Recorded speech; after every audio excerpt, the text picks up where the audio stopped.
Hello, hello. Anybody out there? Hey, Henny. How are you, sweet Henny? How are you, Miss Ma'am?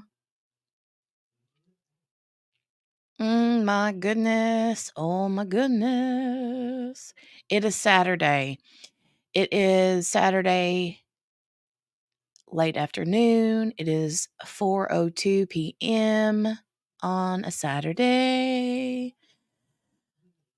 And we are going to finish on up with this timeline that we started yesterday with Adam Montgomery. Um, I know a few people are going to be hopping in a little bit later, and yeah. Let me share this screen again. Here we go. I'm doing good, Henny. It has been. I actually diamond painted a little bit earlier today. Hi, Carrie. Hi. Hey, and welcome, Carrie Hayes. She says, "Hi, Jenny from New Zealand. It is 10 a.m. Sunday." Wow. Well, thanks for joining. I have a fresh, hot cup of coffee. Hey, QB. How are you? So, yeah, I diamond painted a little bit today, and really, it's been a chillax Saturday. Pretty chill. And the weather outside is pretty, and it's bright and sunshiny, but still very chilly willy. So, yeah, I've just been kind of enjoying it, and probably should be doing some mm, like actual like housework. Because I always think, okay, on the weekend, I'm going to do this, and this. Like I have big plans, right? And then it never happens. So, I'll probably do that later tonight. And that's usually anyway at nighttime is when I get my like second wind. And that's when I'm more productive with that kind of thing, with like housework. Yes, QB, I know. Carrie says, "No worries. I found you through Grace. I love diamond painting plus crime series too. Yay. Yay.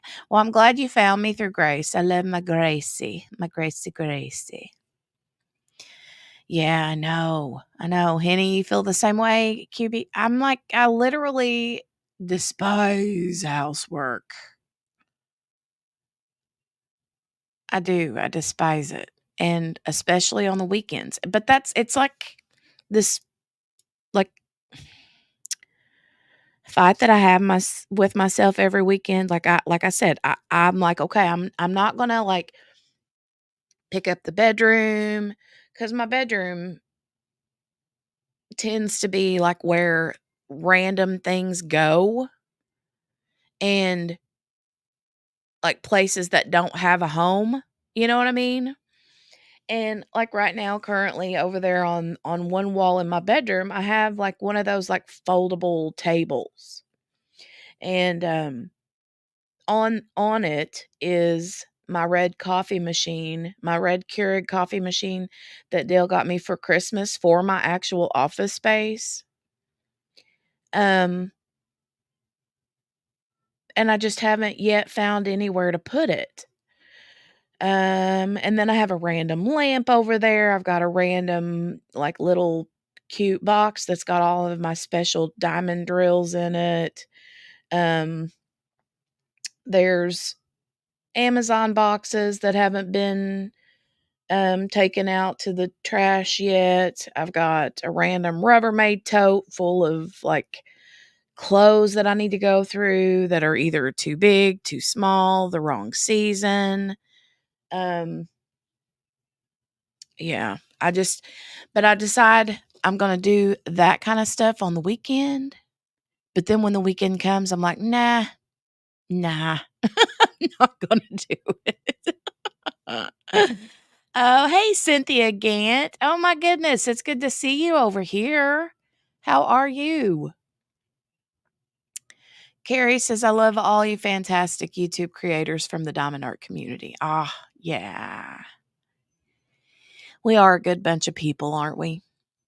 I think so. I think so. So, we're gonna get started on, the rest of this timeline. I made a note yesterday, just to kinda recap what we're talking about today, if you're not familiar.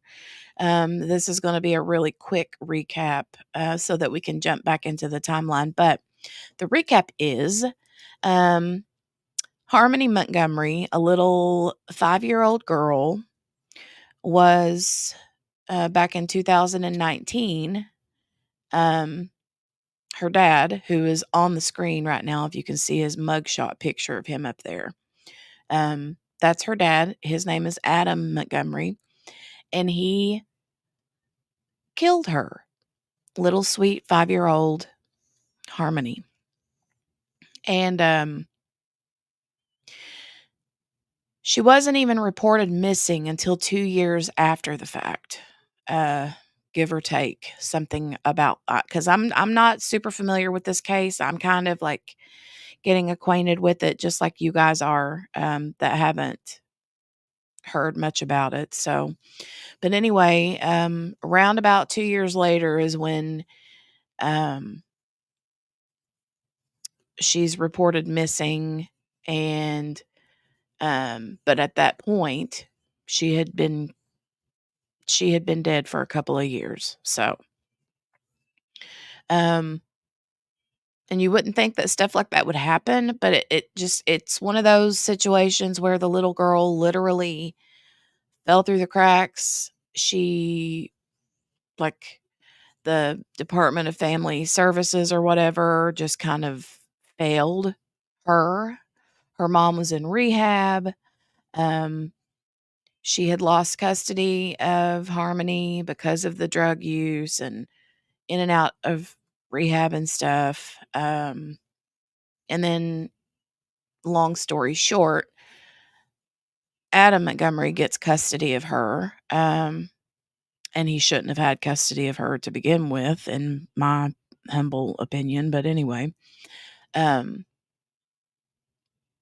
and at the time, he's married to a gal named Kayla, and they're homeless, living in their car. They have a couple other kids besides Harmony that are younger. Um, and he basically, I'm going to put a trigger warning up before I forget, because if I get going any further, I'm going to forget 100%. So let me just put this little uh, banner up that scrolls across the bottom of the screen there. Oh, I didn't mean to hide it. And we have a guest. Oh my goodness. We have somebody joining. We have Morgana in the background here. Morgana is going to join. I love it. Hey Morgana, Hey, hey, hey. how are you today? Fine. I made it. Did you Made my get walk. Oh, did you do your walk? Got it Yeah. done? Yeah. Got it done. Good. It's a Had to catch pretty my day breath. out today. The weather is, like, not too bad. I don't think it's too cold today. No, it was nice today. Some of Yeah. those days it's not so good when you walk out Oh, there. right. Yeah. Have to bundle up. Hi, Yeah. Henny. Hi, everybody in chat. Yeah. Um, the weather is not I mean, it's, like, sunshiny and Hmm. yeah, it's nice today. It's great. Yeah, I actually sat outside a little bit this morning, Yeah. with my coffee, and just because I don't haven't had a chance to do that, and I just kinda sat out on the back patio this morning with my coffee and sat there and watched some stuff on YouTube, Yeah, dilly-dallied around on my phone. that's what I did. I was out there too. Mm. QB. Kibby's like, "Morgana." Oh my goodness. So I was just explaining to them a kind of a recap of what's where we've gotten up until this point anyway, so Right. And I did see in on the thing you sent me, there was another link to follow, and I looked at it, and it did say we were talking about the cooler Uh yesterday. uh-huh. It did say it was outside, like you know how some of those apartments where the stairs go up and there's like an outside concrete area, where the stairs are. Oh, yeah, yeah, yeah. So I guess they had it out there outside the grandma's yeah, apartment. Okay, good to I know. did see that. So we were, discussing whether it was inside or outside, but that's what it Yeah. said. Well, we were totally off on or at least I was totally off on that, so I'm glad that Tammy mentioned it because I don't know that I would have continued to think that it was inside until I Right, I did what too from looked what or read that said. otherwise. Right. But, So I thought I'd tell you that. yeah. Well, thanks for letting me know. Yeah. And Tammy, if you get if you're in here and you catch this on the replay, thanks for the heads Yeah. up on that because I would Tammy have is just considered thinking it was inside the whole time. right in the living room. That's what we thought. Literally. I mean, I'm like, "Well, are they using it, like, as an end table?" Yeah. I'm like, I don't know about that. I'd still have looked in it, even if it was outside. Well, and I would have been nervous that kids out there playing or something would have been Yeah. like, "Oh, is there a Anybody. pops," like, thinking, "Is there, like, popsicles in here? Is there pop in here?" You know? Yeah, anybody could have opened it. You know Mhm. how people are. So I Yeah. don't know. That's crazy. QB says that's even worse, I think, than anyone coulda gotten in it. Right. Yeah. Mhm. Well, just Um, like when he had it at the freezer at work. Did nobody else go in that freezer or what? yeah, I don't know. That's Like, weird because you know that if it's a big walk-in freezer like they're talking about in a pie company, yeah, it was like a eh, restaurant, I think, but it's not there anymore apparently. well, no God's wonder. Yeah, I mean, I exactly. don't know if that had anything to do with them closing down. It I probably don't didn't, either, but, but still ugh. not good. Um, so just to recap a little bit more, what I think we was talking about was um, how they were homeless and living in their car, that kinda thing, Mhm. and then I went to put the trigger warning up, and so what I was gonna say, "Hey, Steph, Yeah. good to see you here." What I was gonna say was that whenever,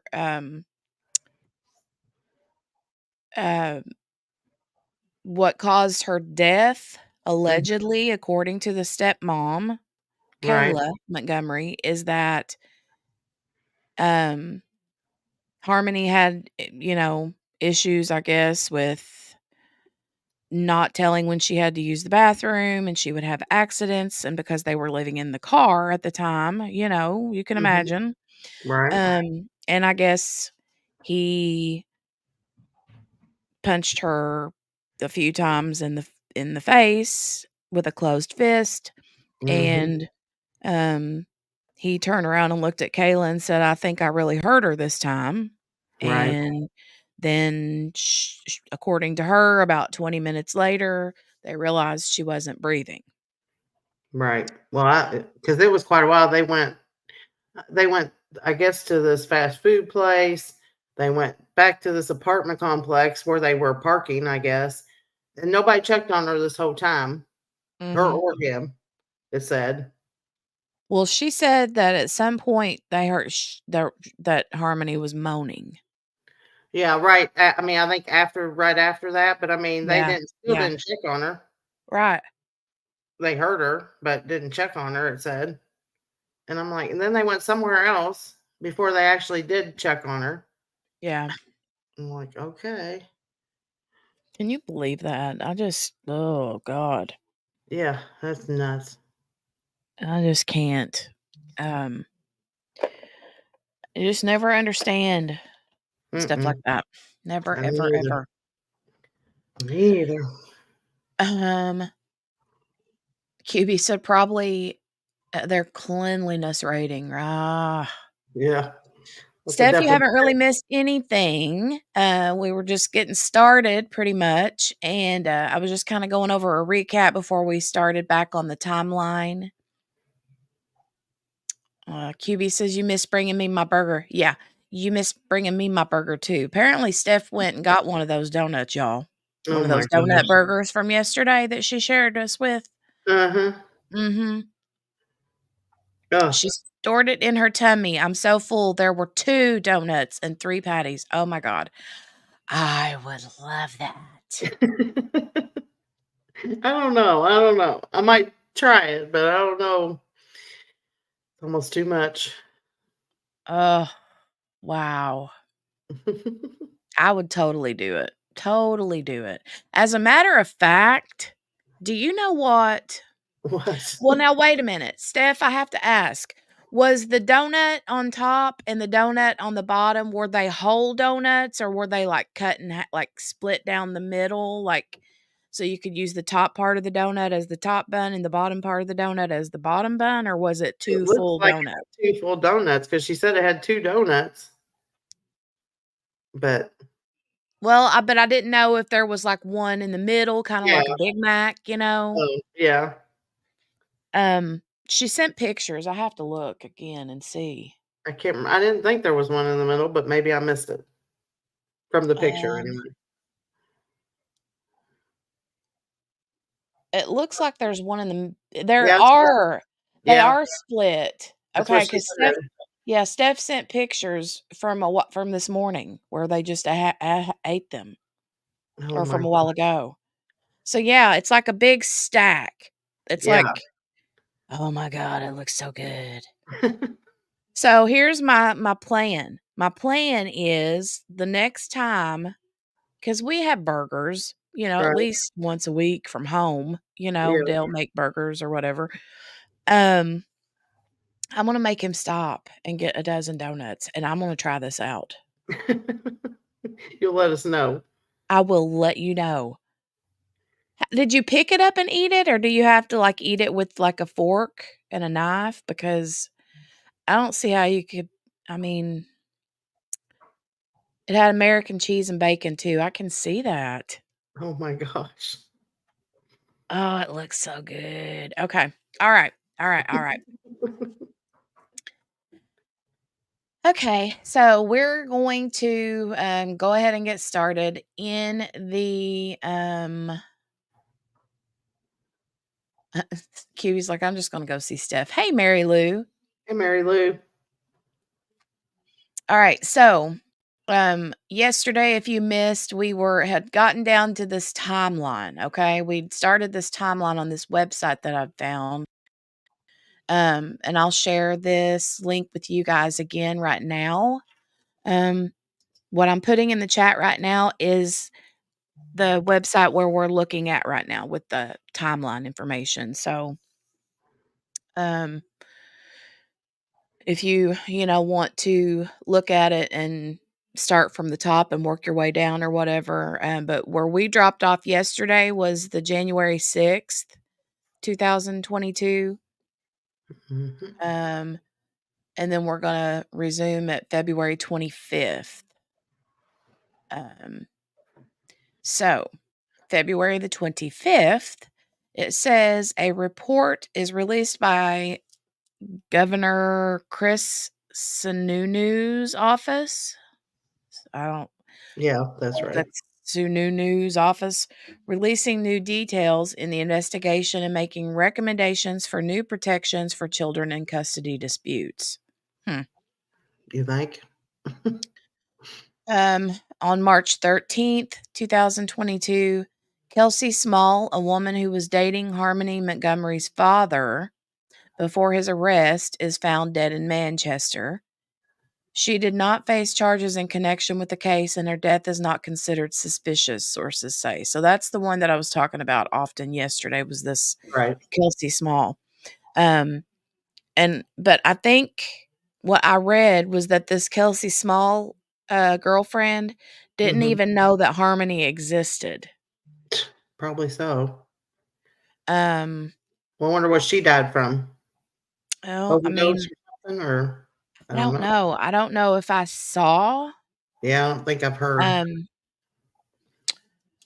of what she died from, but I got to get this picture of this burger donut out of my face because it was on my phone.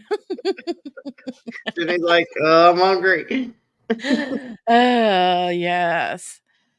All right. April 4th, 2022, Adam Montgomery's arrested on new charges of theft by unauthorized taking for allegedly stealing a rifle and shotgun, two charges of receiving stolen property for allegedly receiving or retaining the rifle and the shotgun, two charges of felon in possession for allegedly possessing the rifle and the shotgun after having been convicted of one or more qualifying felonies, and two charges of armed career criminal for allegedly possessing the rifle and the shotgun after having been convicted of three or more qualifying felonies. That's a mouthful. God almighty. Investigators say the alleged thefts occurred between September 29th and October 3rd, 2019, in Manchester. Hmm. Now he's Okay. already has he already, had trial for that? Yeah. Yeah. He was And he found guilty of that, and I think, um, I think they said he would be serving between 30 and 60 years just for that alone already. yeah, that's a good deal. Yeah. April 12th, 2022, Kayla Montgomery, 31. That's how old She Kayla is. is. Okay. In 22, she was Yeah. 31. Um, is charged with 2 counts of receiving stolen property in connection with the alleged theft of firearms. Investigators again say there's no evidence that the charges are related to Harmony's disappearance. May 4th of 22, a report from the Massachusetts Office of the Child Advocate is released. The report outlines several mistakes Massachusetts agencies allegedly made regarding the girl's care before she lived in New Hampshire and eventually disappeared. Hmm. Yeah, because 'cause they'd been there numerous times, Mhm. like every 2 weeks there for a while. And that's when they didn't have any electricity. Yeah. They had the generator running for the refrigerator or something, but I'm like, Oh, "Okay." good lord. Yeah. May 7th says Kayla is released from jail where she was held for 4 months. She was ordered to check in with Manchester police daily and continue with substance abuse treatment. She's also ordered to not have any contact with Adam Montgomery or to leave New Hampshire. Um, and then the following month in June says Kayla is arrested on perjury charges. So this is where, yeah, she testified about um, the what was it? How do I want to explain it? Well, it says right here, she's accused of lying during grand jury testimony about when and where she was at work during the window of time that Harmony Montgomery was last seen and accounted for. She was released from jail 3 days later. Um, but yeah, she said she had been at work And didn't know at what happened. Dunkin' Donuts or something, but whenever they reached out to them, they said she had already been fired at that time or something. Mhm. All right, June 14th and 15th of 2022, officials searched Adam Montgomery and Kayla's former apartment, hauling a fridge out. Investigators were assisted by a sewer plumbing team Sources told News 9 that new, credible information from a person close to the investigation led to the search of the apartment. Do we know who that person close to the investigation is? Was that her? Because, see, I think she made a deal in there, Kayla, I'm not sure. to like Maybe. tell him what actually happened. Okay. Attorney General John Formella says investigators now believe that Harmony was killed in early December 2019. He said the investigation is now a homicide investigation.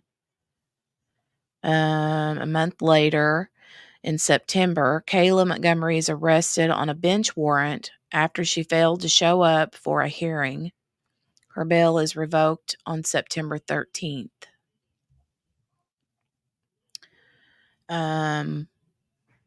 October 4th, body camera footage obtained by News 9 Investigates shows the first interactions between Manchester police and Adam Montgomery.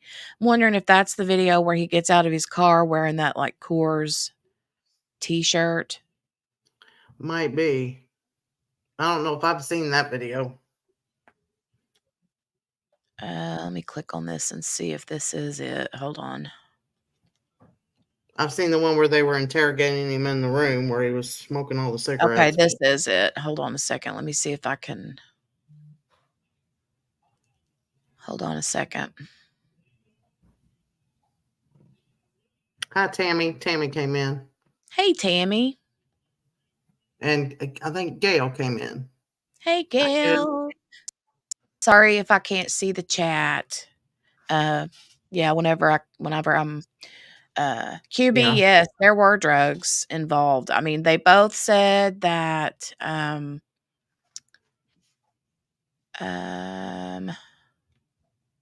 said that were both under they were both addicted apparently to different substances. But Mhm.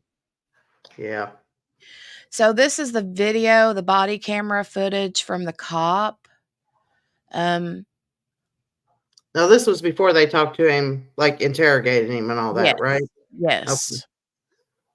Um this is the first time that cops interact with him, Okay. apparently. Mhm. So I'm gonna play this real quick. I'm gonna have to put my headphones in, or no, I'll just mute myself. Hold on. Okay. Let me do that first. Oh, QB. I'm not positive. Not positive. Yeah, I'm not sure on that. Oh, thank you, Henny. Yes. Make sure to leave your DNA on the thumbs up button, you guys.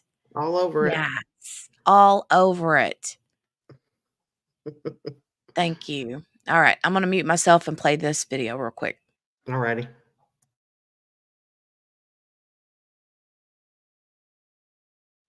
What's your name, my man? What? Adam. Adam. This police body cam video obtained by News 9 Investigates was taken on December 31st, 2021, the day Manchester police announced a missing persons investigation for Harmony Montgomery. On top of your head. What's going on though? This was the first interaction between Adam Montgomery and Manchester police after officers located him sleeping in a car in Manchester's Wolf Park. In the video, officers ask Montgomery about his daughter's whereabouts. We just need to find out where she is. That's all I'm concerned about. I mean, you're not in any trouble right now that I know of. Okay. We have no warrants. Okay. So, where's your daughter so we can check on her and make sure that she's okay? Right now, I have nothing to say to you guys. But that's not what I'm just asking Okay, where she is. I have nothing to say. The interaction lasts about 45 minutes before Montgomery is sent on his way.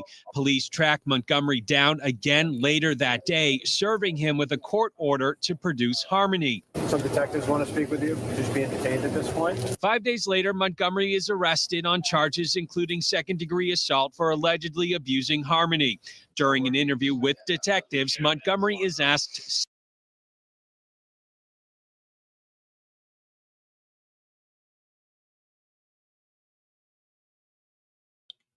Okay, so it wasn't the whole thing. They just kind of like went through the first little bit of it. I Right. might try to look and see if I can find that. Yeah. Um, um,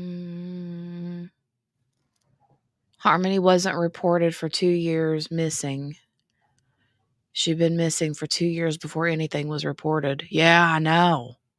Mm, That's what's so well, we were talking about yesterday and today about the whole 2 years, before she was ever even she'd been dead for yeah. the whole time, and they never even reported her missing for 2 years later, but It's just unbelievable, isn't it?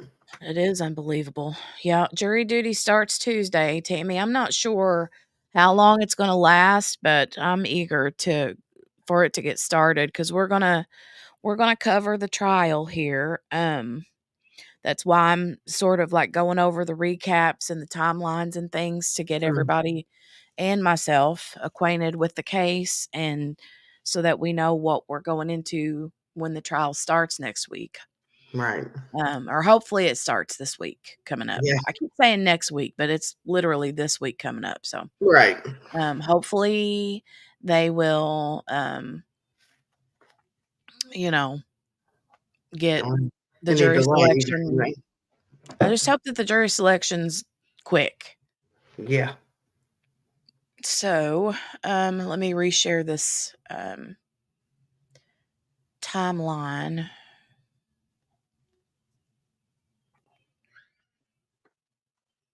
Okay. Um, October the 20th of 2022. Some of the evidence prosecutors hope to introduce in Adam Montgomery's firearms trial can't be admitted, a judge rules. Don't know what that would have been, but Yeah. um October 24th, 2022, Attorney General John Formella announces that Adam Montgomery has been arrested and charged with second-degree murder in the death of Harmony Montgomery. Court documents showed Kayla Montgomery told investigators details about the killing of Harmony in June. See, that's when back when we were talking a minute ago, wasn't it June that Yeah, you're right. I think that's why they went to the apartment. She's the one that Mm. they had talked to, I think. Because I think she Um, was even there. She might have even been there when they went. 'Cause maybe. I saw on some video I was watching on some channel that they had a video of them carrying stuff out, and there was a woman there Yeah. that looked like her. So Um Okay, since we're getting this far in, I would like to find do you guys want to see the body cam footage of his where they first talked to him? You guys let me know. I mean, I can look it up and find it if you guys want to see that. I haven't seen it yet. Because I've only seen bits and pieces of it. I haven't seen the actual well, and I say bits and pieces, I really mean just the first few minutes, kind of like what we watched a while ago. But Right. Um,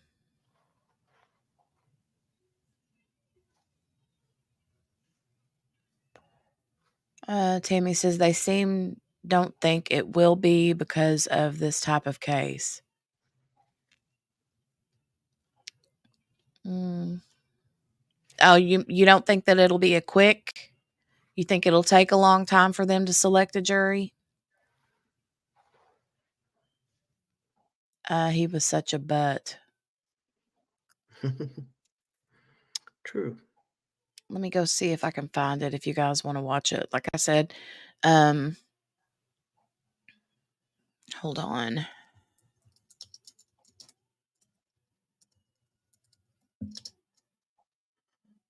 Um,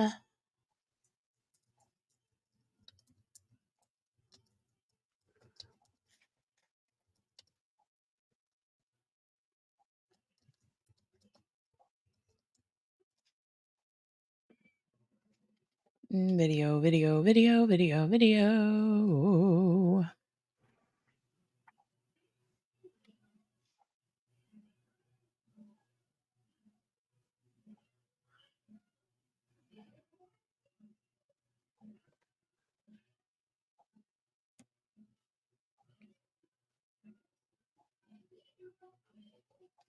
Hold on, you guys. I'm looking for it. Jenny's on the hunt.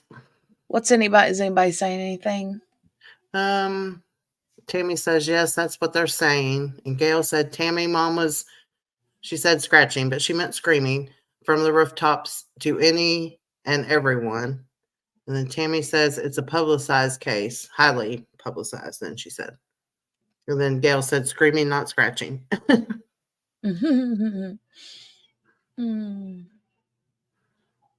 Yeah, it may take them a little bit. I don't know with it being as publicized, but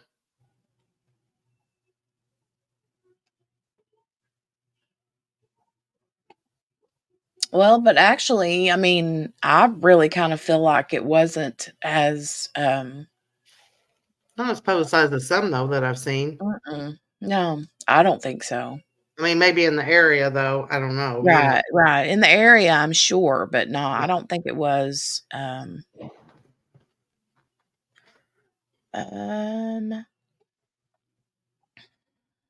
on, I'm still looking, you guys. I don't know.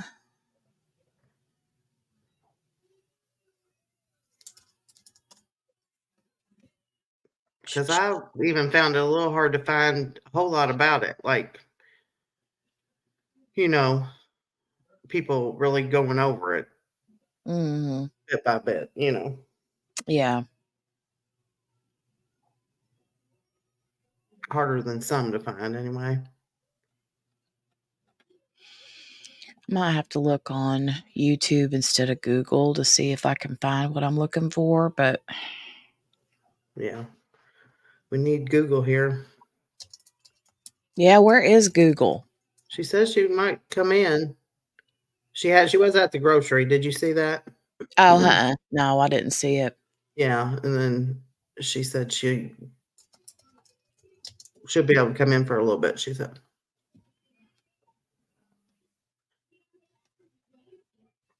Steph says it's always the wealthy that get media attention or minorities. And QB says it wasn't as publicized nationally, not as much as it should be, but maybe locally. Tammy says, I don't know. That's what they are saying. And Gail said, I meant the 2 years she was missing and no one would listen to her. Yeah. Gotcha. She eventually sent like a letter to the mayor, I guess, didn't she? That's what it sounded like. Mm-hmm. Asking, yeah, it did say that to get help to find her daughter. Yeah. Because somebody I was watching read the letter on there. Oh, JB's mama, she says, hello, I'm here just listening for now at the store. Hey, Google. Hey, Google. And then QB says, JB.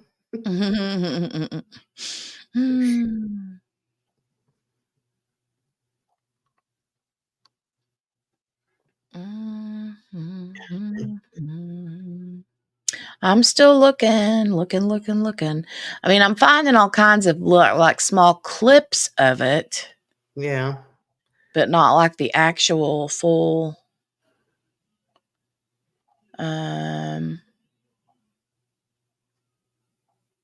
video. Right.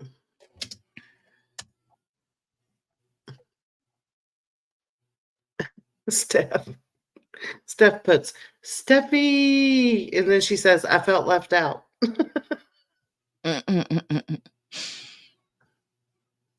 She cracks me up. She's hilarious.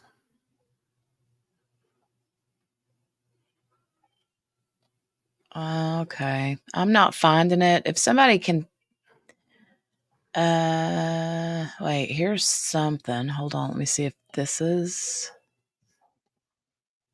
maybe Hold on.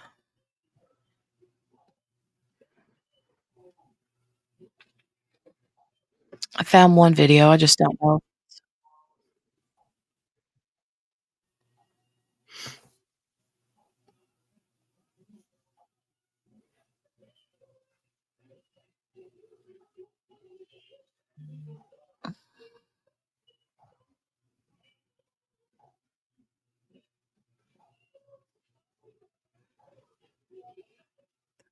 Teen 2.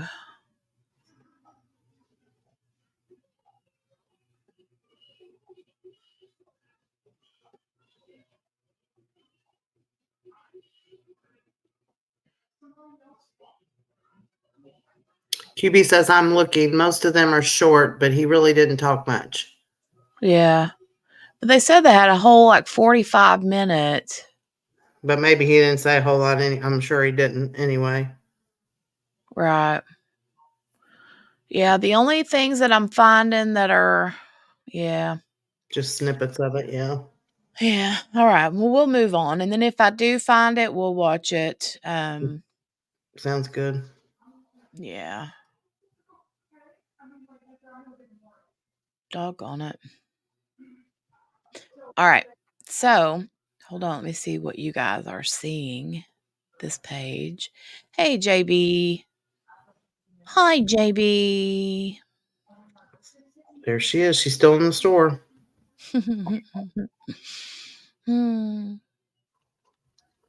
What is the defense trying to get, QB? I guess that video. Is that what she meant? Oh. Or the Not sure. Okay. So, we read this part. Kayla Montgomery told investigators details about the killing of Harmony in June. And I don't know if they ever found her. I mean, if there's a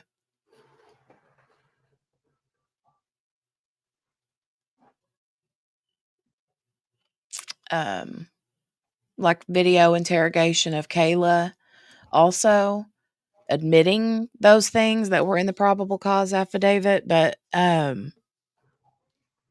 I haven't seen one, but that doesn't mean it's not well, there. and it may be like sealed right now. I Yeah, don't know. right. Probably is, I would Uh, think. November 18th, it says here, Kayla Montgomery pleads guilty to 2 felony counts of perjury. The charges Kayla Montgomery took responsibility for are not related to the disappearance or death of her stepdaughter, Harmony. Under the plea agreement, Kayla Montgomery has agreed to fully cooperate in future state proceedings, which could include testifying in Adam Montgomery's murder trial.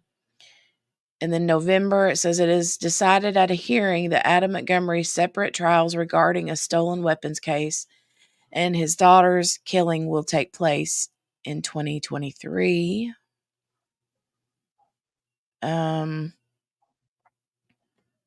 January 26th, which was pretty much about a year ago. Adam Montgomery is indicted by a grand jury on a charge of second-degree murder in the killing of his daughter, Harmony. QB said she sent you one on Instagram. Oh, okay. Let me go look. And Steph has turned into a donut, a stuffed one, she said.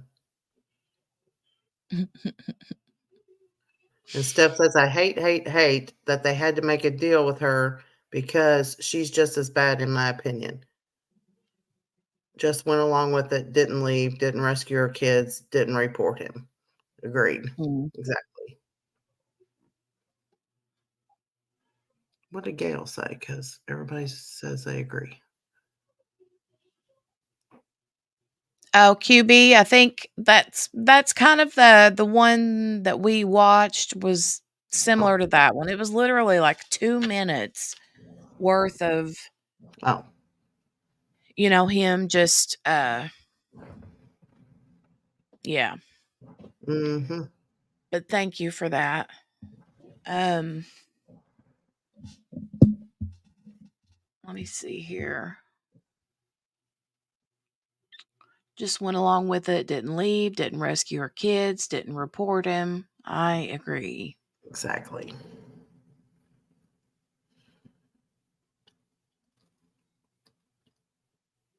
Oh, just Gail saying that Crystal was trying, but no one would listen. Yeah. Oh, yeah.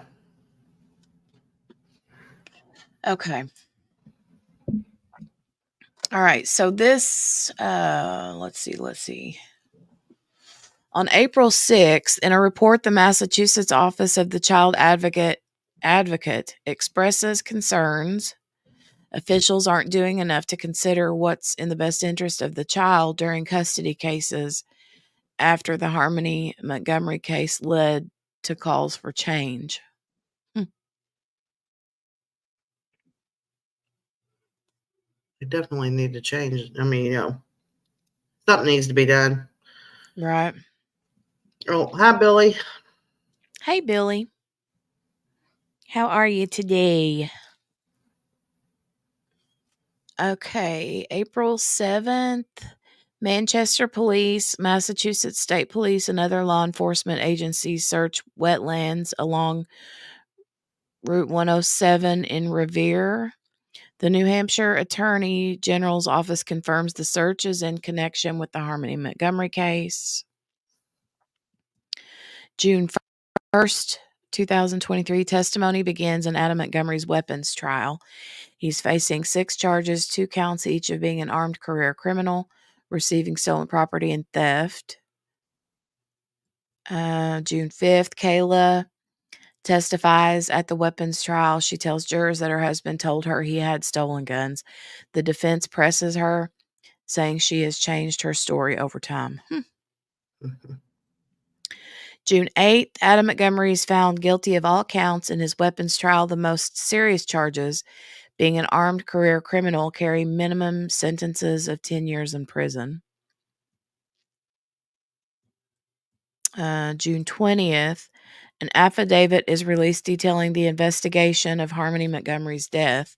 It shows that police believe Adam Montgomery punched her several times in the face on December 7th, 2019, killing her. It goes on to describe ways in which Adam Montgomery allegedly hid her body.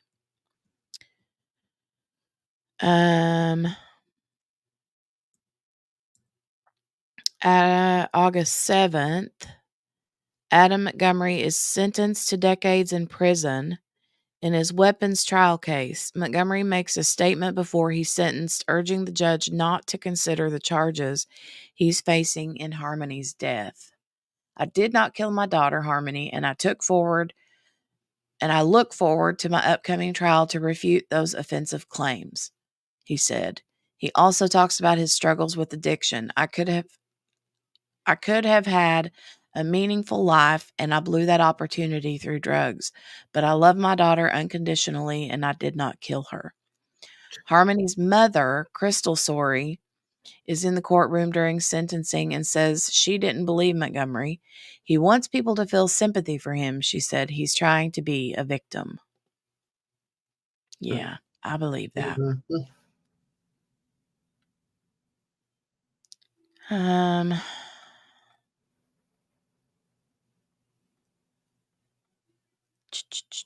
Hold on, I'm going to check in with you guys. Yep, Steph, I think so.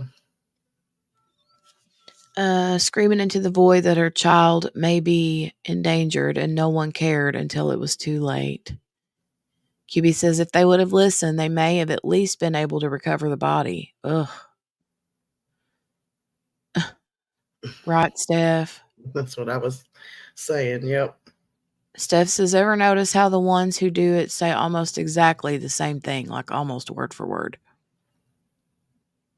All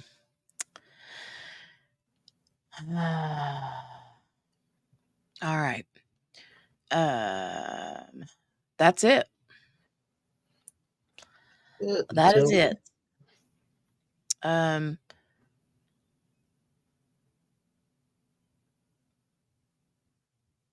let me see what this one. This I think was where he says that at the end Mhm. of his Sentencing. yeah. Adam would like to address you.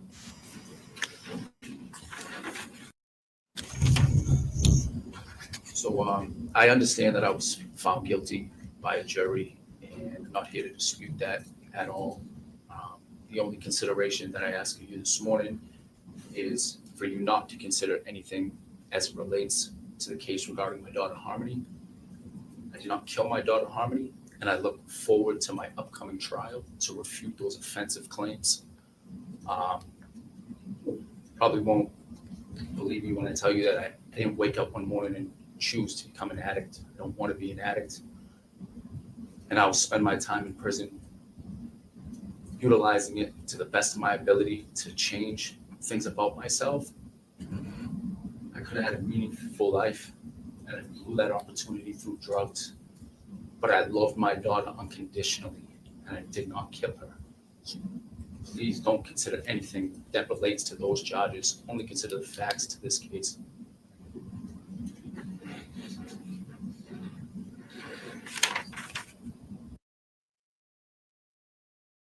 Hmm.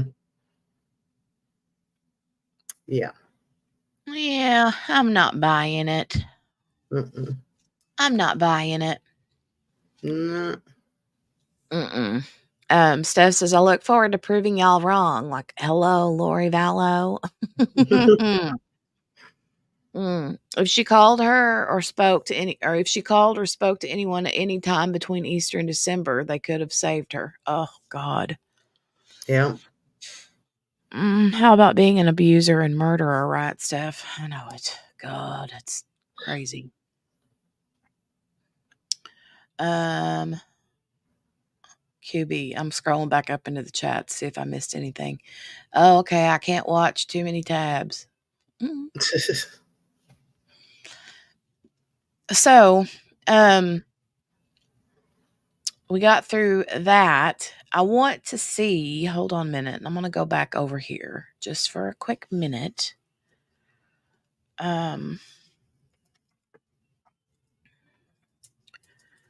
Let me go look. I'm going to type in Kayla Montgomery.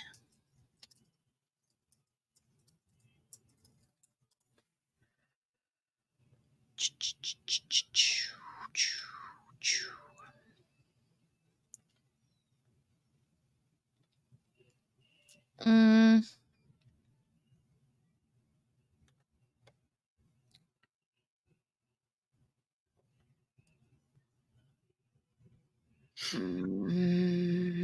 Man in home during Kayla Montgomery's arrest describes experience. I don't know what that means.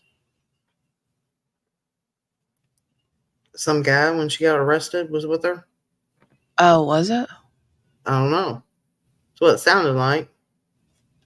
Or a man in the house where she was. I don't know. Yeah, I don't know what that meant, but Yeah. um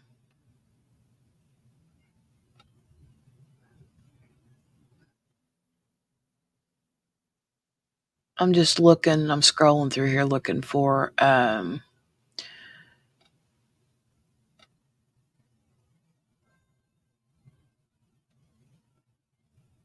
I'm going to go back up here and see if we can find any good information out of this. It says raw court video.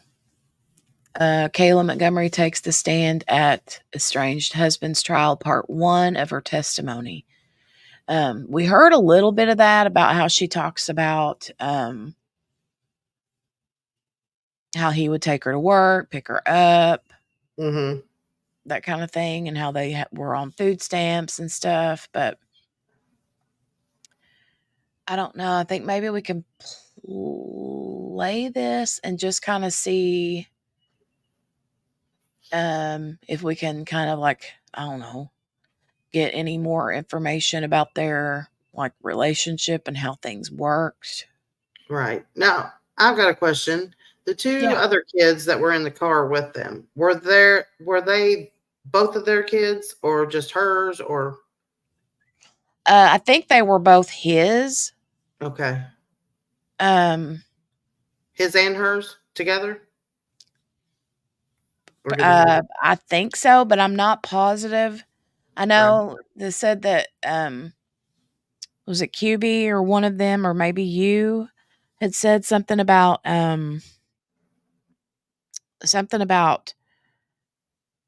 the one was like 10 months old or something, and I thought they said the Harmony one was was 10, yeah. like 10 months old, and then the other one was, I don't know how old the other kid was, Yeah, I don't either. I but the just know about the one they said was a baby because that's the one where supposedly she was supposed to be babysitting him and while he was in the bathroom. right.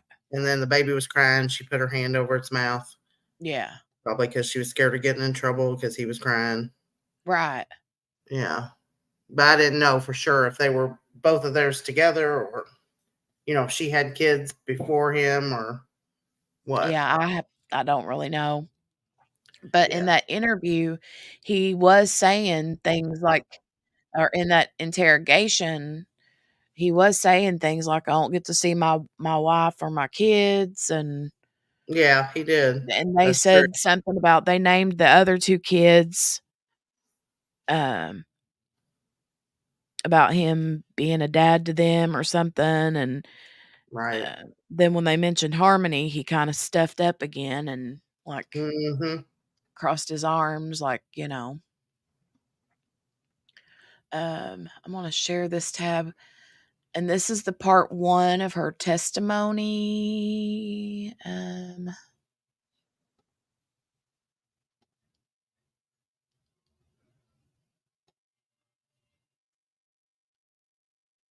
Okay.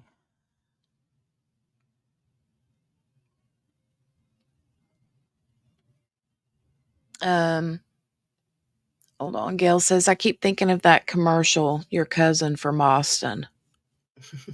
With him talking. Yeah. He's got a strong Hmm. Boston accent for sure. Steph says, "I'm originally from Massachusetts, and we don't claim him. Even though there's a lot of people just like him, unfortunately, drug addiction has been a huge problem for a long time." It's Tammy everywhere. says, "Right, I know it. It's sad, but legally, if mom had no visitation rights, father had sole custody. If she has no court papers, no one will listen to her. Yeah, that is sad. Believe me, I know this had happened to me with my granddaughter. My sister went through same, except no one killed the kids." Steph says, "That's what we've been trying to say, Tammy. She did the best she could with the circumstances given. Just because police say there isn't a report doesn't mean she didn't try." Well, I mean, like they said, that the mom had even written to the governor The trying mayor. to get, or the mayor to try. Mhm. I thought it said governor, but Maybe she maybe did it the was. governor too. I know she did the mayor. Well, I mean, she was trying. Yeah. Um, they just didn't take her seriously enough to write and file anything. But it had to do with custody issues, not her gut feelings. Hold on, I just got a notification on my phone. I was wanting to look at that. Had something to do with um, Adam Montgomery trial. Oh yeah. Yeah, I'll have to look at that here in a minute. Um, Tammy says, "I know on a personal level." Ugh. Wonder where she learned that from, says QB. The The hand hand. over the mouth, Yeah, right? exactly. Steph, I'm not saying anybody's wrong. They've had Narcan for well over a decade on police. people were being given Narcan multiple times in a 1 or 2 day period. It's really bad. Yeah. Yeah. It's just getting worse too, unfortunately. Yeah.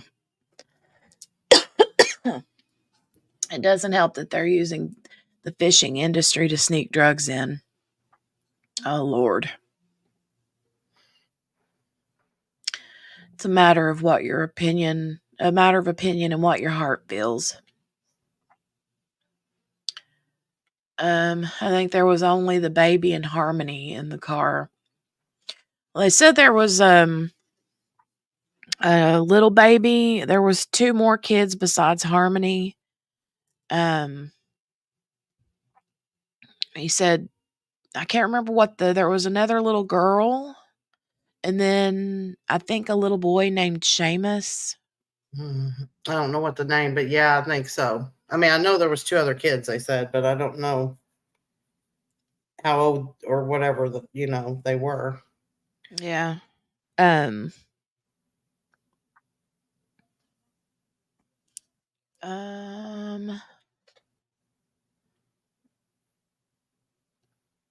Okay. So I'm gonna go ahead and push play on this, and then and I don't know if we're gonna find anything out. This might just be all coming because this is for his weapons trial. But Right. I'm just thinking, maybe we can learn some Their more history. information about about their life, their relationships, how he was with the kids, that kind of thing. Right. Uh, so, I'm and I gonna know go ahead.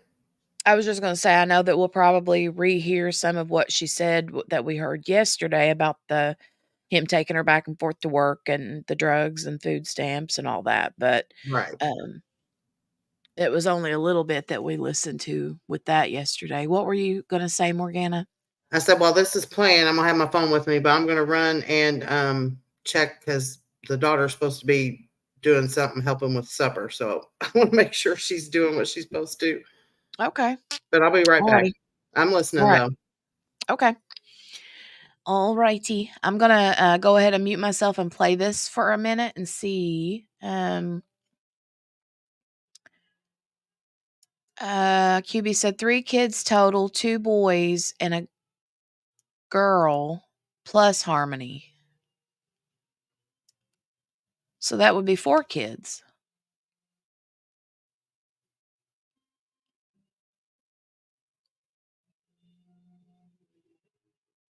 They were theirs together. So were there 3 kids or 4 kids total, QB, including Harmony? Oh, they had 3 together. Oh, so they had 4 total. Two boys and a girl were theirs together, and then Harmony was the 4th. Well, see, I just thought there was 3 altogether. Like 3 total, including Harmony. I thought that they had a boy and a girl together, and then Harmony separate. But I don't know. Well, I'm gonna QB. No worries. You know what though? I'm kind of wondering like where those other sweet kids are now. I wonder where they're at now. Who has them and if they're being taken care of. And sadly, I mean, I don't know if they like remember any of that. I wouldn't think that the baby would, the one younger than Harmony, but I don't know. All right, I'm going to mute myself and we're going to hit play and see what we can find out, you guys. And if you haven't yet, make sure to hit the thumbs up. I appreciate it. Steph says probably Kayla's mom. Probably. They said they're all safe, but not sure where. Okay. Okay.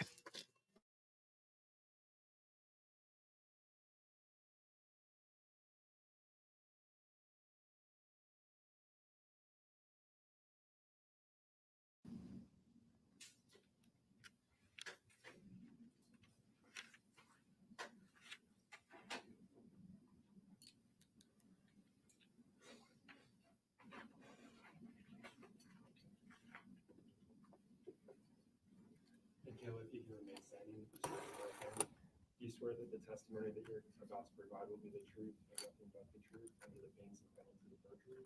Yes. You can have a seat and make yourself comfortable.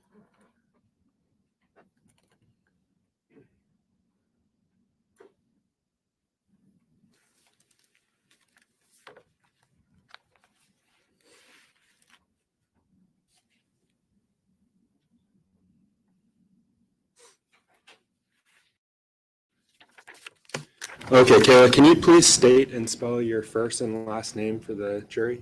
My name's Kayla Montgomery. KaylaMontgomery. Okay, and how old are you, Kayla? 32. Where do you currently reside? The state prison for women And how long have you lived there?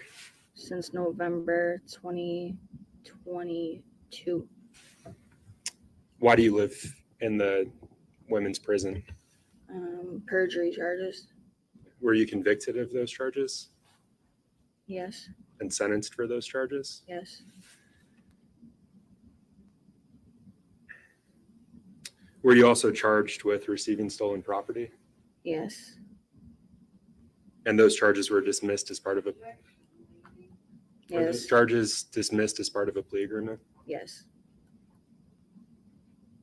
And you admitted to lying to the grand jury? Yes.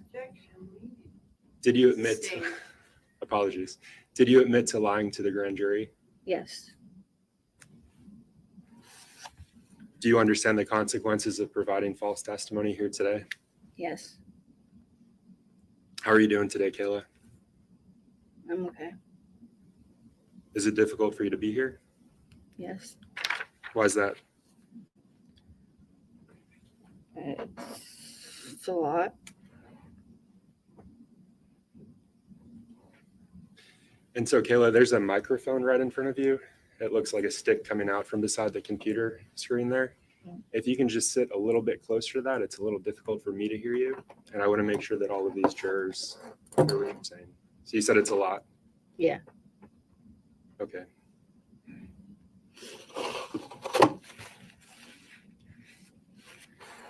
Do you know someone named Adam Montgomery?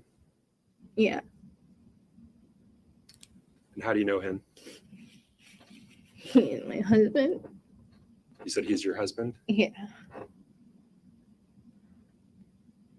How long have you two been married? 6. It'll be 6 years. Do you remember the date you got married? Yeah, it was June 7th, 2017. How long have you known Adam Montgomery? Since we were in high school.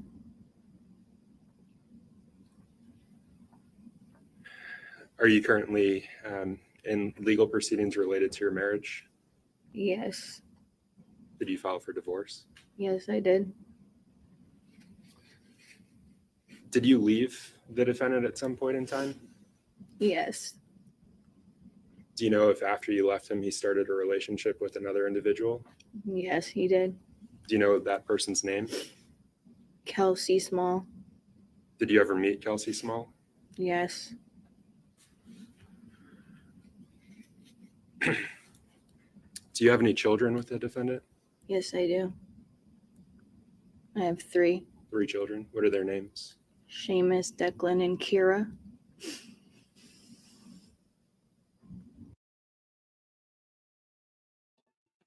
Okay, there we go. Seamus, Declan, and Kira.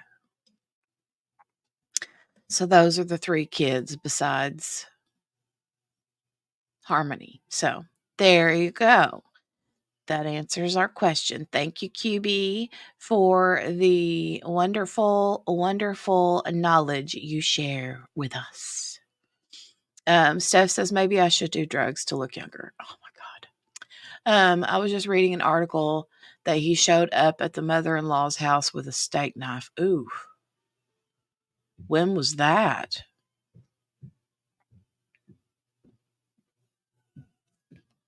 When was that? But the reason I paused it, was to just tell you guys, did you just see that she literally looked like she looked at him, like kind of like, and gave him like a dirty look.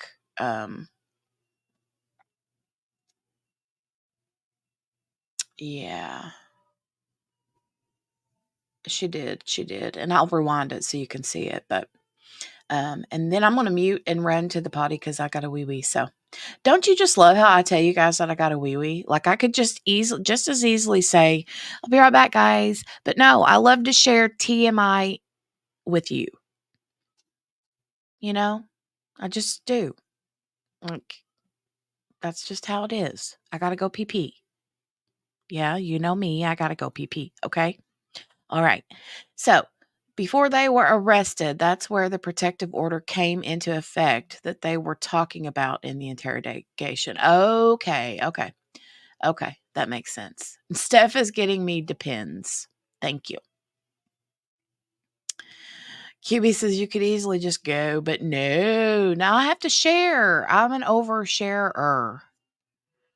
That's, it's all the coffee, right, Morgana? I know. But I did drink water a while ago too. I've been drinking water too, so. Gail says, hey, I take y'all with me when I tinkle. Well. Okay. Not gonna lie, I'm taking y'all to pick. Well, I mean, hey, I'm not gonna lie. Same, Steph. So just saying. All right.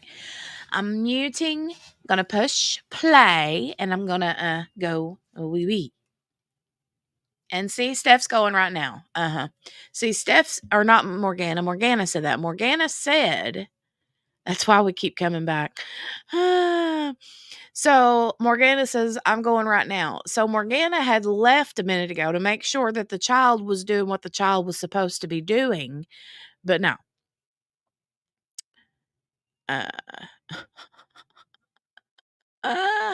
Yeah, I'm going to rewind. I'm rewinding Billy. Billy's like, rewind before you go because I want to see her give this dirty look. Okay, I'm shutting up. Here I go.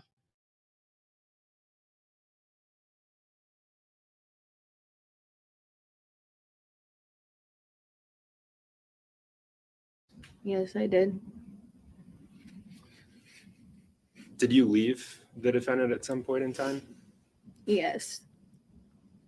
Do you know if after you left him, he started a relationship with another individual? Yes, he did. Do you know that person's name? Kelsey Small. 6 years. He and my husband. You said he's your husband? Yeah. How long have you two been married? 6. It'll be 6 years. Do you remember the date you got married? Yeah, it was June 7th, 2017. How long have you known Adam Montgomery? Since we were in high school.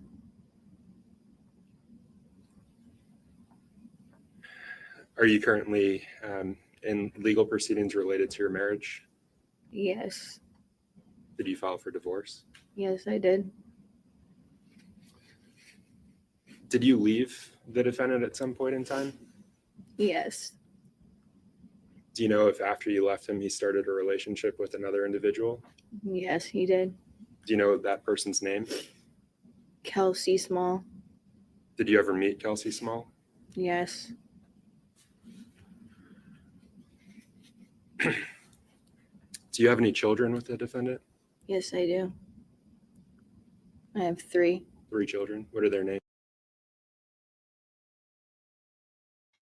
Okay, I thought I missed it, but then I didn't, and then I rewound it.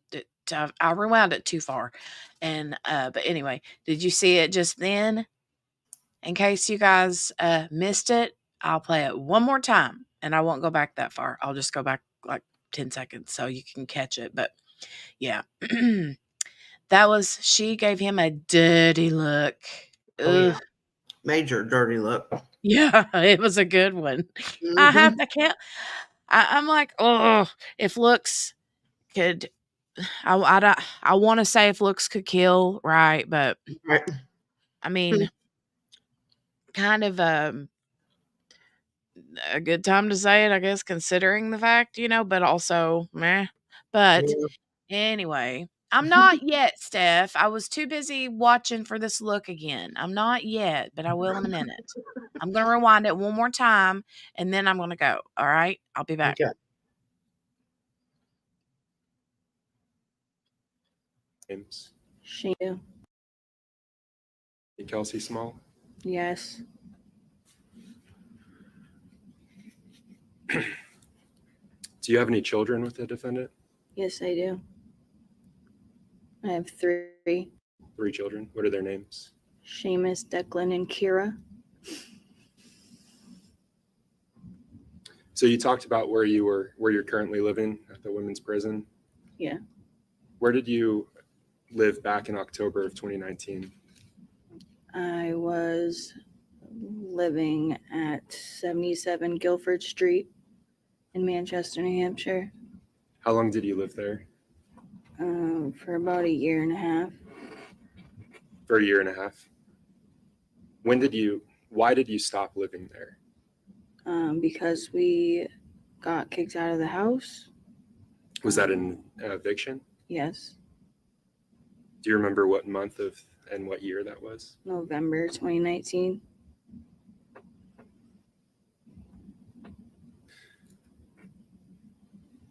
When you lived at the 77 Guilford Street address, who did you live with there? It was myself, Adam, Seamus, Declan, and Harmony. Do you think you'd recognize that address if you saw it today? Yes. Yes, you may.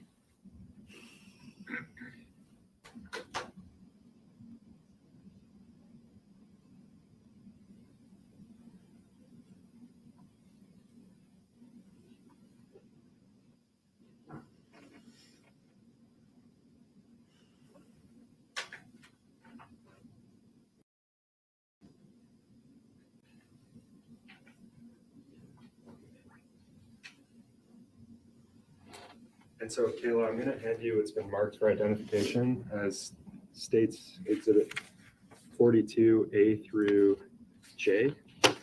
And I'm just going to ask you to look at each of those. And look at it.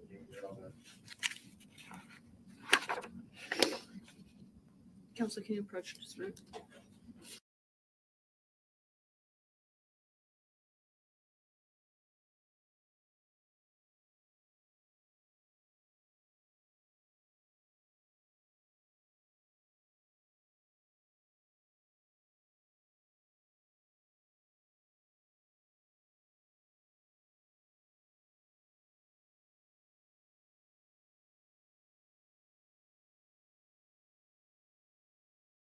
Okay, and so if you can go through them, starting with 42A, and it looks like let me get them back in order really quick.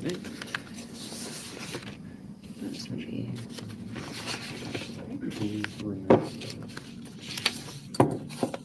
Teresa.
So starting with A and going to J, if you could just look at each of those images and identify them in turn.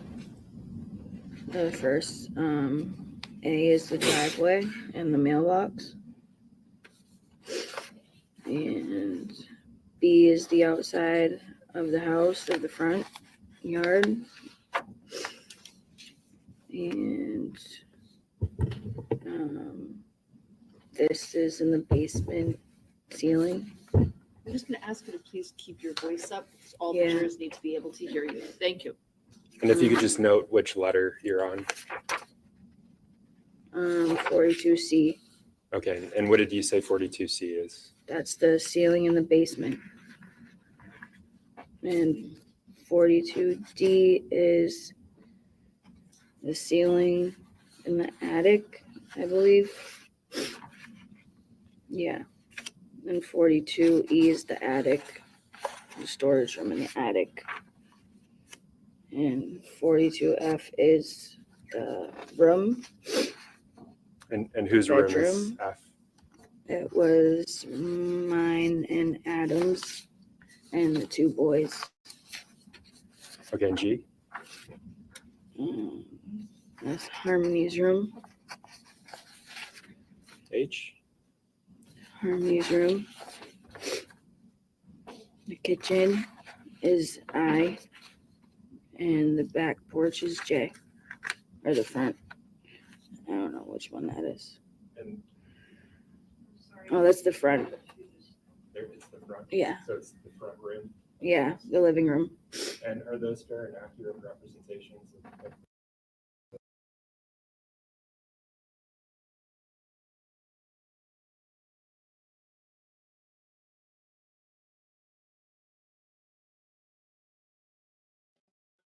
Are you guys talking about me?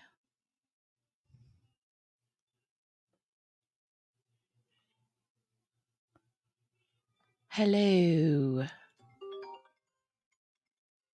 Oh, hold on. My phones are ringing.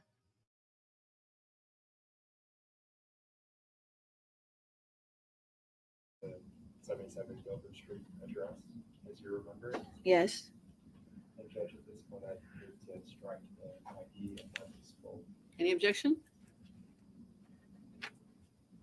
I think she may have fixed it, or the question may have, as you remember it, but I think I'd like further validation of. Yes.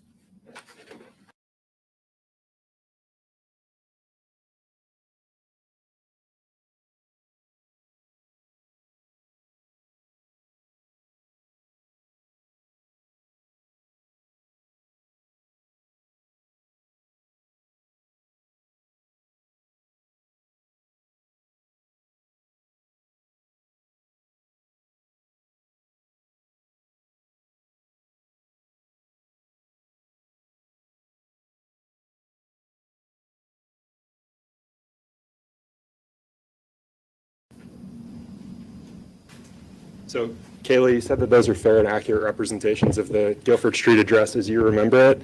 Yes. And so I was referring specifically to October 2019. Is that an accurate representation of the house back then? Yes, without the furniture. And without your things? Yeah. Okay, thank you. Judge, at this point, I'm going to strike ID. Any objection? No, Your Honor. The ID is stricken. Each of those are entered as full exhibits. And so, Kayla, you were telling us about the front room, and I think you also mentioned the kitchen. Yes. Where are those in relation to each other? They are, when you walk into the house, the living room is right in the front, and then you walk through, and there's the kitchen. But there's a wall that separates the kitchen and the living room. But there's still the walkway to walk through. So you can walk through from one to another. I'm going to take those back from you. If you need more water, just let me know.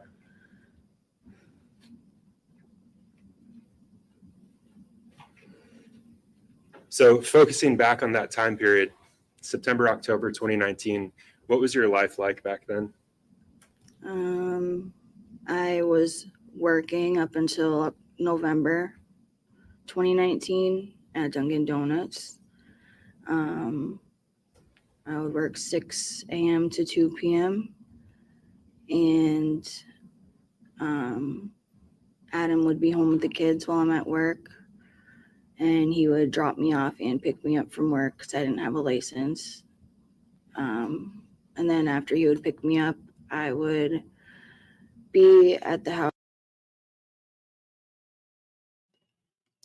So, okay, this is what we started yesterday. This part here was what we listened to yesterday. But I just want to say that I did not pee the whole Mediterranean. And I did hold it for a long time. And then whenever I came back, Grace called. And then I also got a snack in the meantime. So, oh, Morgana, are you there, dear? She's like, why are you asking me questions?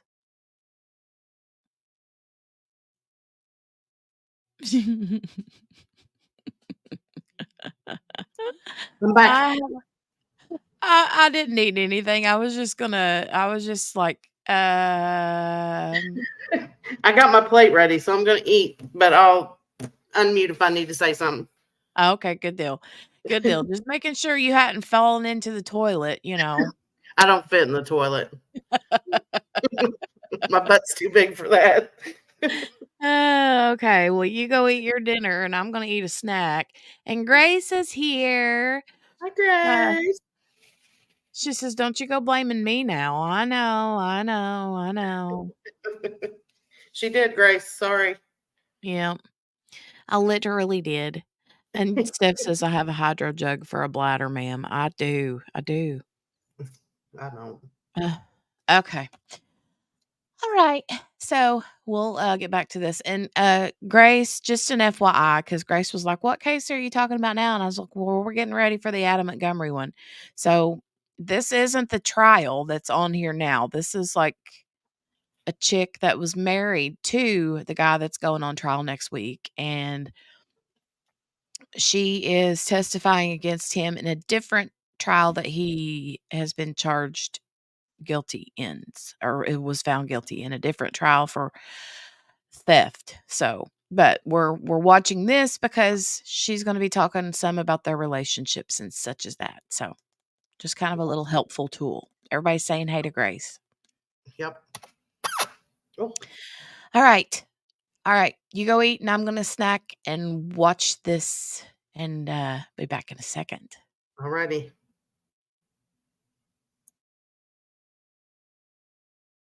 House with the kids, and he would leave some nights because we were using drugs. When you say we were using drugs, what do you mean? Like getting high, using heroin and crack and weed. And when you say we were getting high and using heroin and crack and weed, who's we? Adam and I. And what was your drug of choice? It was both heroin and crack. Are you sober now? Yes. What did it take for you to become sober? Going to jail.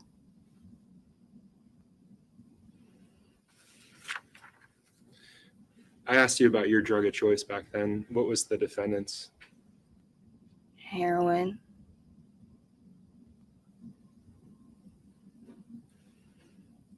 And you mentioned working at Dunkin' Donuts up Yes. until November of 2019. Yes. What did the defendant do for work back then? He was home with the kids. And he'd leave at night, you said? Yeah, he would leave after I'd be home for a couple hours, and go for rides. Okay. Do you know, back then, how did you get your drugs? I had money from my job, and That's what I remember up until we got kicked out, evicted from the house. And you mentioned Harmony, Declan, and Seamus. How did you support them? We had food stamps, and my income, which was barely anything at the time. Was there anyone that you were close to back then in September, October 2019? There was a few people that were in and out back then of my life, but I know one that was around a lot was Tabitha Scott. And what about people from work? Were you close to anyone there? Kimberly Frayne.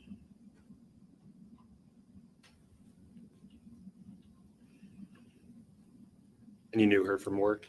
Yes. How long had you known Kimberly Frayne?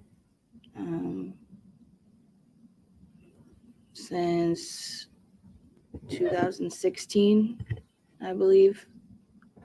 And so back in October of 2019, how would you describe your relationship with her? You've called her a friend. Were the two of you close? Yeah, we weren't as close as we used to be because I switched franchises, so I didn't see her that much,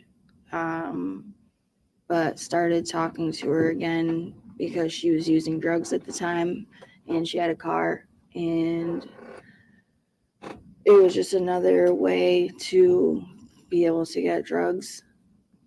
Through Kimberly? Yes. Do you know where she lived back in September, October 2019? I remember she lived on Russell Street in Manchester. Had you been to her home on Russell Street? Yes. How many times would you say? I don't know, probably about 4 or 5 times that I can remember. And who did she live with back then in her home on Russell Street? Her husband, Chris Frayne, and her daughter, their daughter. And you just mentioned Chris Frayne. Did you know him as well? Yeah. How'd you know him? Through Kim. How would you describe your relationship with him? It was, I don't know, we were all just friends. He was just a really nice person. And have you kept in contact with either Chris or Kim Frayne? I was in contact with Chris back in January, the end of December, January, before I got arrested. And Kayla, I want to turn your attention specifically to October of 2019 and the theft of firearms. Do you know what I'm referring to? Yes. What am I referring to? The firearms got taken and stolen out of Chris Frayne and Kimberly Frayne's house. What kind of firearms were stolen? I have no idea what the names of them are. I just know they were big. I don't remember the names. Let's back up. You said firearms. Was this more than one? Yeah. Yes. How many are we referring to? 2 that I remember. Okay. And how would you describe them? Like a rifle type. I don't know. They were just big. Rifle, shotgun. I don't know what the names of them are. I don't know what they're called. So a rifle, shotgun? Yeah. Did you personally see these? Yes. I want to talk about the first time that you saw them. Can you tell us about that? I know that there were people at the house that came so that we could buy drugs off them, and Adam was showing them to those couple of people that came by trying to sell them, and I remember I was taking care of the kids and I was looking to see what was going on in the living room from the kitchen, and it was just chaos in that house at that time, that same night. Why is that? Why was it chaos? It was just a lot of people going in and out, and taking care of the kids at the same time. It was, I don't even know. And I think you said that night. Are we talking about nighttime? Yes. So the incident that you're describing, were you already aware at that point that the guns had been stolen from the Frayne house? Yes. All right. And you said people had come to sell drugs? Yeah. Was that to you or to someone else? To Adam, but I was going to be doing the drugs too. Okay. So they came to sell drugs to Adam. You were going to do the drugs as well. Yes. And it sounded like you said he offered to sell them the firearms. Yeah, to trade them or buy the firearms or trade them for drugs. Okay. So he had them at that point and he was going to trade them or sell them for drugs? Yes. Trade them for drugs or sell them for money. At that point, did you know what he was wanting to get for them? No, I had no idea because I don't know. I never dealt with that before. I just let him deal with it because I don't know.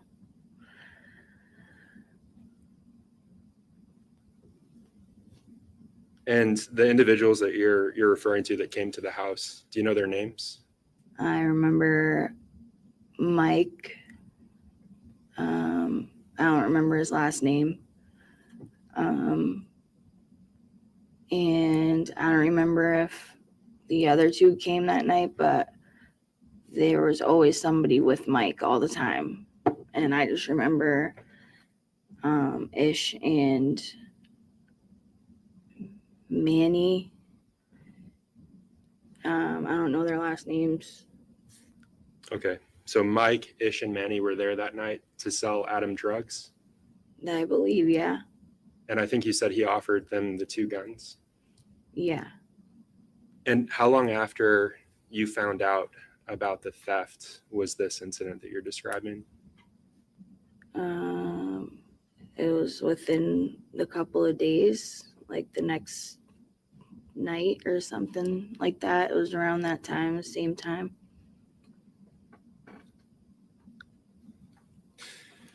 You described it as chaos. How did Ish, Manny, and Mike react to this offer of the guns? They were checking them out, and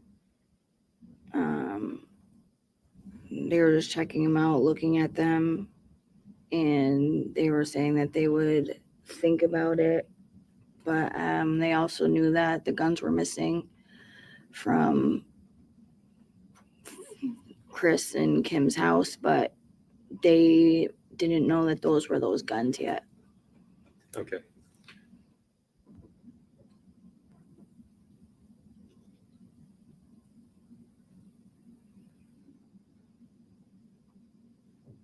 When did you first become, let me strike that question.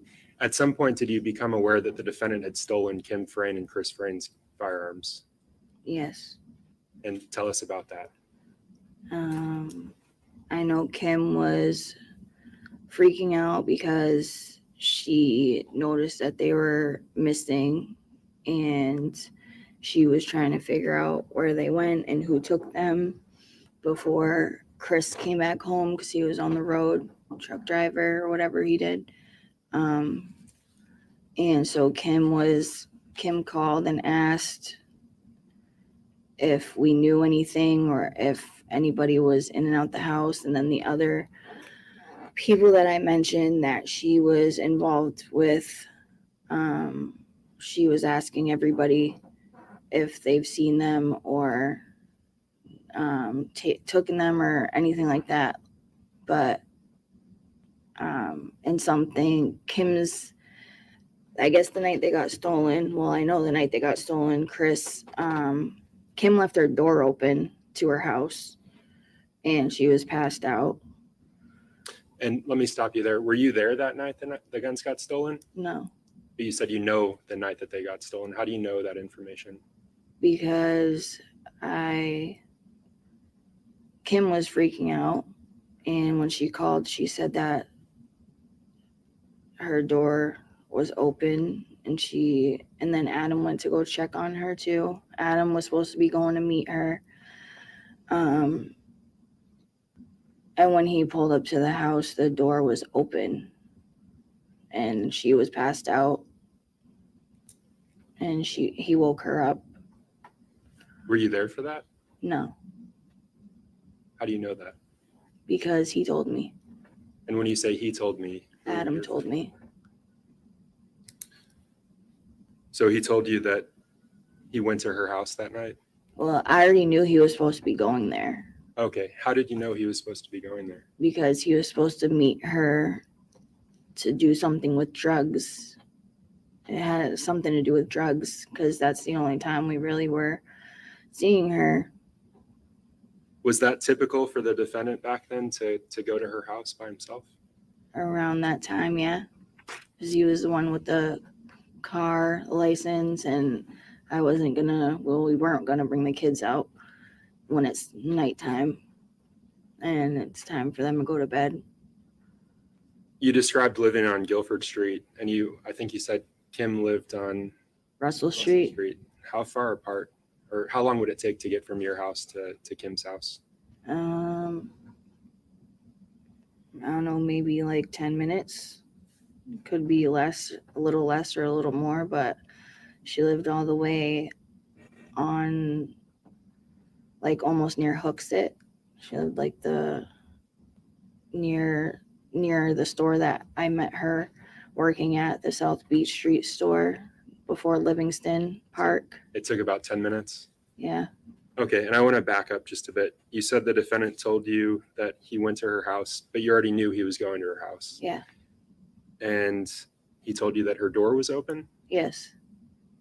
And then what else did he tell you about that interaction? And he said that she was passed out, and he woke her up, and when she woke up, she was freaking out about the guns missing. When did he tell you that story? It was that same night. When he got home? Yes. And can you describe for us him getting back home? I'm sorry, what? Can you walk us through him returning home that night? I know I was waiting for him, and I was laying down with the kids, and I think I heard him come through the door, because I always heard him come through the door. And when he came through the door, I don't remember him having anything when he came through the door. Did you see him come through the door? Yeah. Okay. But I think he was going in and out, and from what I remember, I don't remember seeing him bring anything in. I don't know where he put anything yet. Like, I don't know. I don't remember. Did he have drugs with him that night? Yes, I believe so. And I don't know. It's a fog, because I know we're just getting high a lot. and you said you didn't know where he put them yet. No. And what are you referring to by them? Because they were in the attic of the house. Sorry, when you say they were in the attic, what are you referring to? The guns. Okay, and did you see the attic of the house in those photos that I showed you? Yes.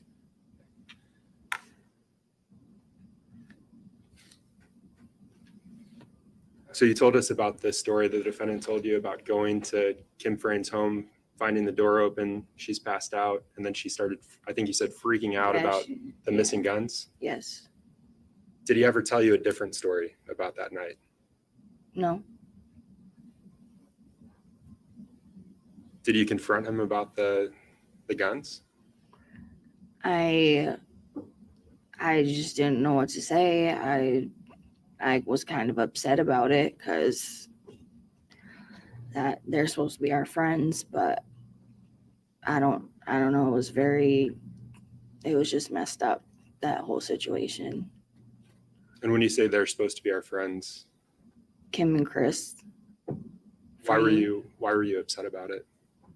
Because I didn't like the guns, first of all, and second of all, he just took them without even and he could have given them back after they realized they were gone, but he didn't. And you said he just took them. How do you know he took them? Because he's told me that he took them. Okay, and so I want to stop you just then. So you told me the story he told you about going into the home, finding Kim passed out, waking her up, her freaking out. Yeah. It sounds like there was a subsequent conversation, so another conversation later when he told you that they were stolen. Is that right? Yes. Can you tell us about that conversation? All he said was that Kim was passed out and he ended up taking the guns. That's there wasn't really a story with it. And that upset you? Yeah, because he took them from friends and I didn't want the guns in the house. Took them from friends. Yeah. Were you still working with Kim at that point? No, we worked at separate stores. Did you ever talk to her about the theft that night? Not that night, no. Not that night, but did she discuss cameras with you at some point? Yes. And can you tell us about that interaction? She told me that she called the police department and put a stolen, reported stolen items, and she said that she's gonna see whoever did it because there was cameras, her neighbors had cameras, and she said that she was getting the camera footage or whatever so that she could see who took them. Did that concern you at all? Yeah. And you'd already seen the guns at that point? Yes. What did you do with that information? I told Adam. What was his response? Honestly, I don't remember. I know he was a little worried. I remember that, but I honestly don't remember.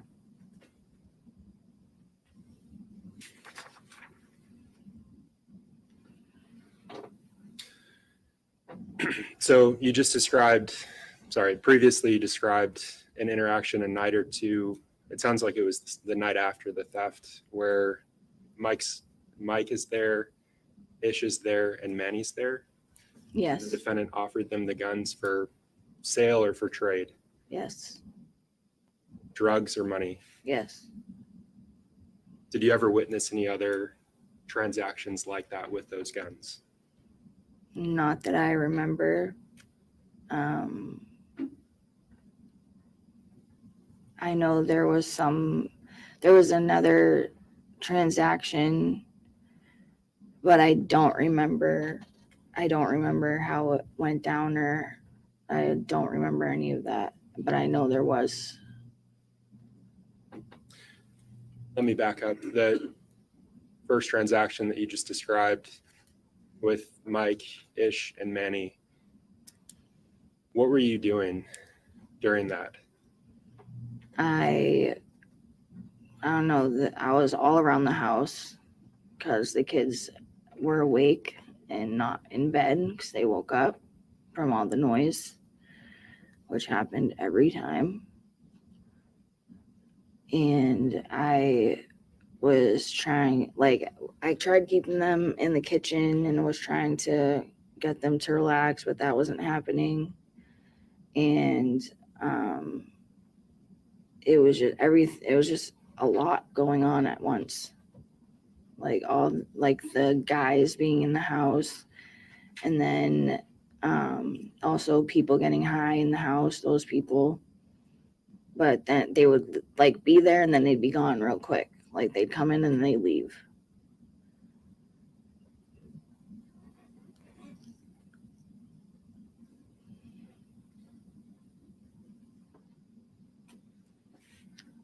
Did the guns stay in the house that night?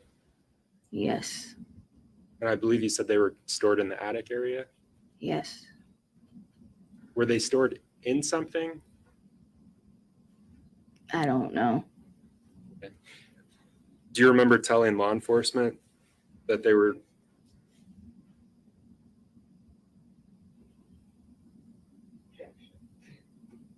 Basis? Feeding in that proper foundation.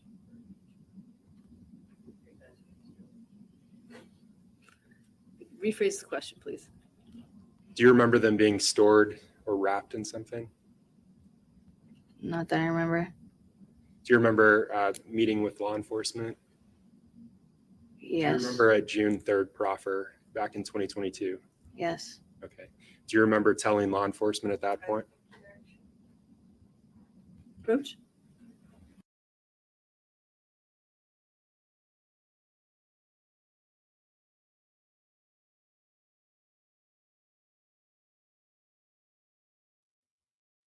You guys, this popcorn is so good. It's super yum.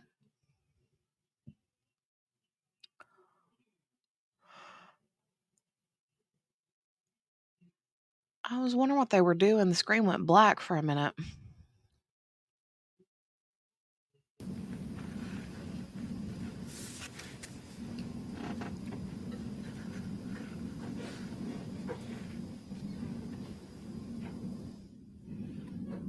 You may proceed.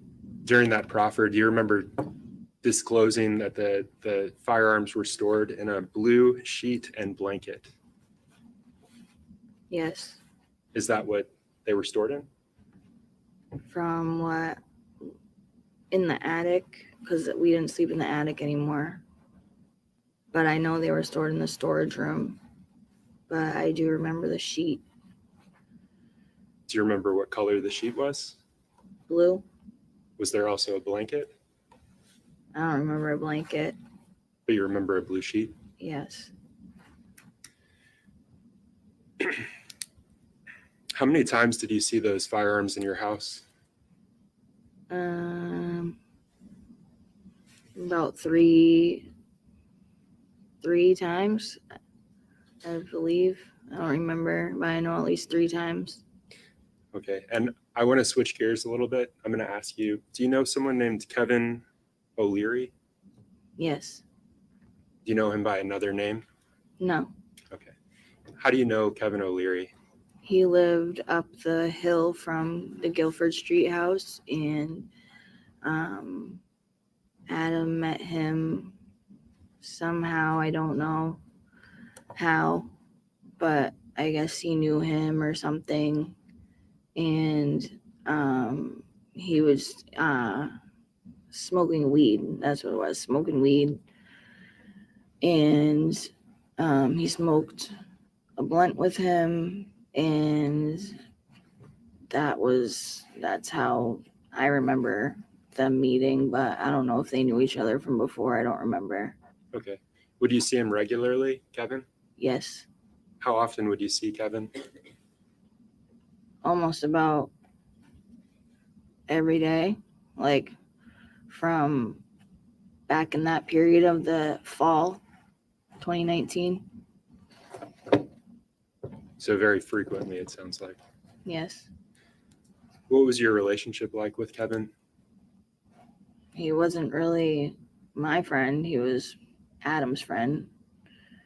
So, but he would obviously, like, he had respect for me because I'm Adam's wife, and he was very nice, but I didn't not like him, but I don't know.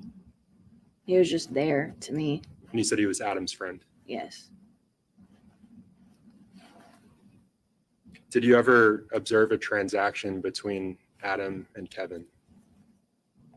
No, I don't remember a transaction happening, but I remember Kevin looking at the gun. One of the guns. I don't even know if we had them all anymore. I don't know, but in the house, but I know he looked at one. He was looking at one.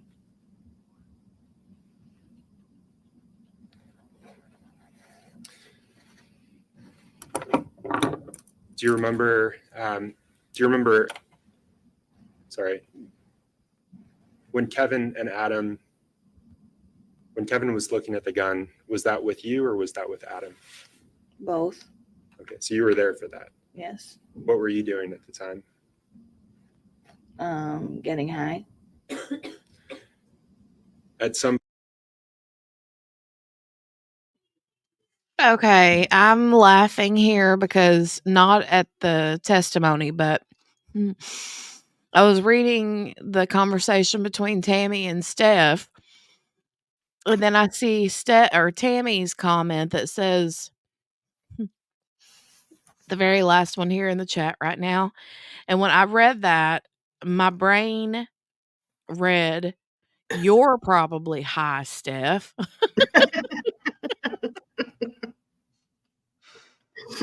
Oh, Lord. It's that popcorn. I know, right? Oh, gosh. All right. So, the first thing my brain is going towards is she said a while ago about how the kids would wake up and stuff, and how that happened all the time. Mm-hmm. Can you imagine with the in and out and the people, like all kinds of people in and out of the house or in and out of the apartment or wherever they were staying? Right. It's just like Chaos right, all the time. nonstop. Billy, you're going to laugh at me when I tell you what kind of popcorn. So when Grace was here, she went to we went to Big Lots. Do you guys have a Big Lots? I know Morgana does, but Yeah. everybody know what Big Lots is? So we had gone to Big Lots and Grace found this massive, huge bag of popcorn, okay? Yeah. And it hung around this house forever and ever and ever. And I literally just opened this bag of popcorn up a couple of days ago. Oh my gosh. And that's what I'm snacking on. Is it good or is it stale? No, it's a little stale. It's a little stale, but it Yeah, still tastes good. I mean, it's Yeah. not like it's not really stale. I mean, maybe it's still good. It hadn't even been opened when she was here. Yeah. Well, that's better than being open and you're still eating it. No, to God, no. Steph says you said it was good earlier. You're probably the one that's high. She's giggling. Yeah, right. But seriously though, with the testimony though, are you kind of, I mean, like you said it, the chaotic. Mm-hmm. Poor kids, man. Exactly. Mm-mm. Huh. It's just buttered, Billy, just buttered popcorn. Buttered popcorn. I love cheese Nothing. popcorn. Yeah. Yeah. I like any kind of popcorn, but Yeah. is it orange cheese dusted? No. It's just plain buttered. I love that kind of stuff. Mm-hmm. It's good. CBD butter flake. Oh my gosh. All right. So, you like what laugh, QB? The only bad thing about popcorn is I spend forever getting it out of my teeth. Oh, I know. That is the worst. Or it gets Especially with my you get a toothpaste hole popcorn. in your throat. Oh, yeah. I mean, you have to, like, have something nearby to drink because I Yep. will plumb choke to death. I Right. will choke to death on popcorn if I don't have something to drink. Ooh, yum, drizzled with chocolate or caramel, yum. Gail likes kettle corn fresh out of the kettle. I've never had it like that. I used to love, though, whenever I was little and my mom would buy those, like how you used to do it at home, with Mhm. the the kernels of corn in a, like, pan. Yeah. Um, oh, it is so good fresh from the kettle. Yeah. It's I warm. remember having popcorn at a midnight showing of Harry Potter, and I threw up at 4 AM from all the butter. Oh my god, Steph. I love movie theater popcorn, like going to the movie theater and getting the Mhm. popcorn. Oh, me too. I could just go get the popcorn and take it home and have it from the movie. Mhm. Well, and that's what this reminds me of. Well, not movie popcorn. What I was gonna say is this reminds me of, like, um, it really reminds me of just, like, microwave bag, like Jiffy not is it Jiffy Pop? Yeah. Or, like, I don't know, one of those, like, bags of, like, Microwave popcorn. just microwave popcorn, yeah. Yeah. Only it's not warm, but Right. That's why I usually fix the kind in the bags. mhm. Yeah, Steph says that's go to what the I do. theater. I would, Steph. They don't Ooh, care. They're Kel. making their money anyway. Kel says she bought a bag of the white cheddar popcorn today. Now, I will say that Smart Pop, Mhm. the Smart Pop white cheddar popcorn is so good. Yeah. I like the Orville orange stuff. Redenbacher. I like the orange kind of cheese popcorn. Mhm. Grocery outlet had Oreo popcorn, and I knew it wouldn't be in the store again. I grabbed 6 bags. Oreo popcorn? That Mm, sounds good. probably is. I like, you have to eat it straight out of the bag, yeah. The dust is sticky. I agree. Mhm.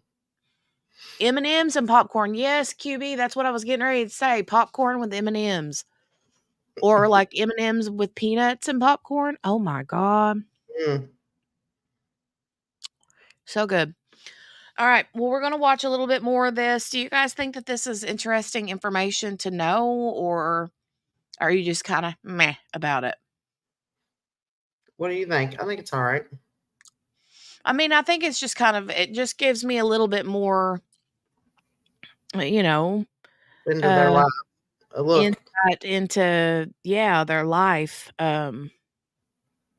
Goldfish and M&Ms. I've never thought about that. QB says the Smart Pop is a lie, though. Those bags have like 40 servings. Milk duds and popcorn. You guys crack me up. Lee says I have no opinion. I came in halfway through.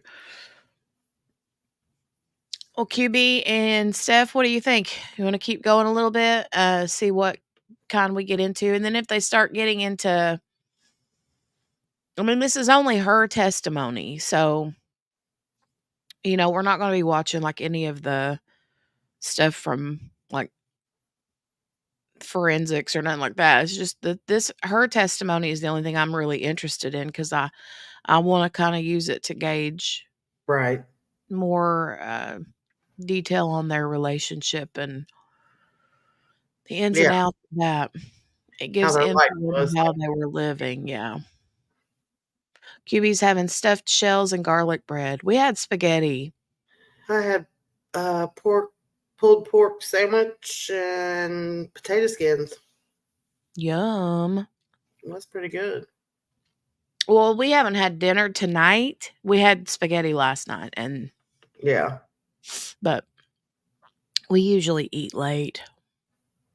Yep. We vary. It just depends.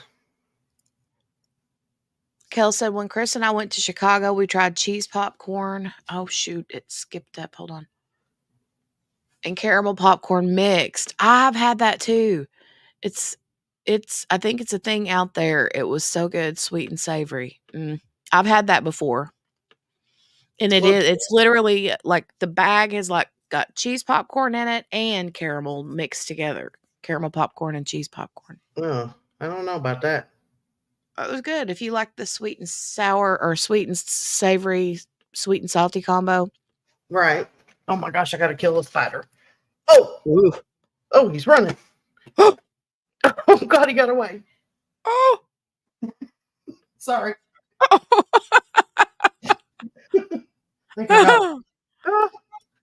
Sorry, had a panic attack. Oh God. She's like, hold on, I gotta kill a spider. He was coming down the wall, and I was like,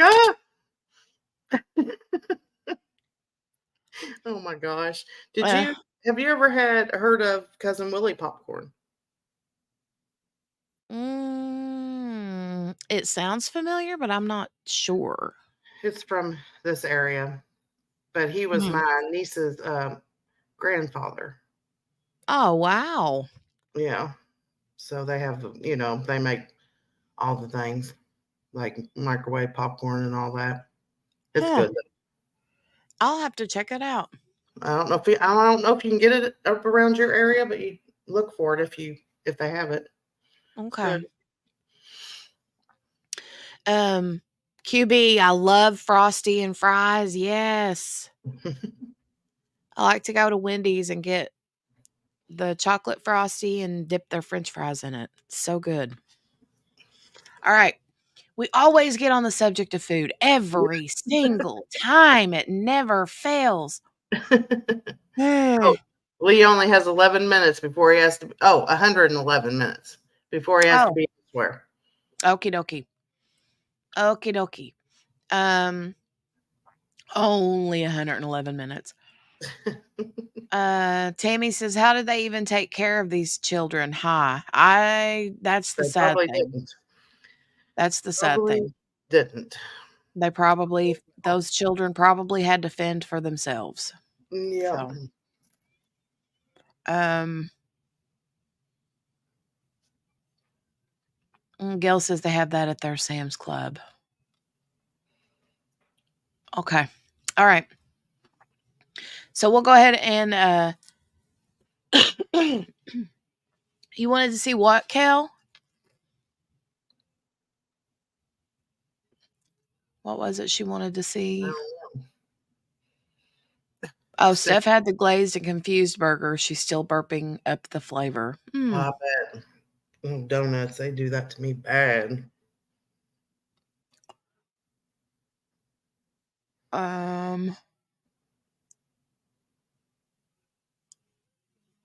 They were probably high from the smell, says Mary Lou. Probably.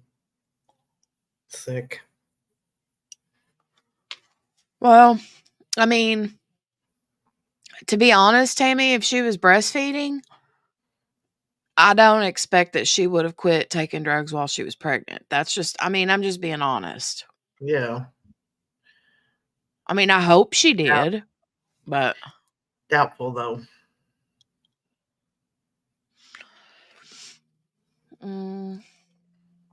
Since she got fired the previous month, I wonder if Adam was having withdrawals when he killed Harmony. That's very possible.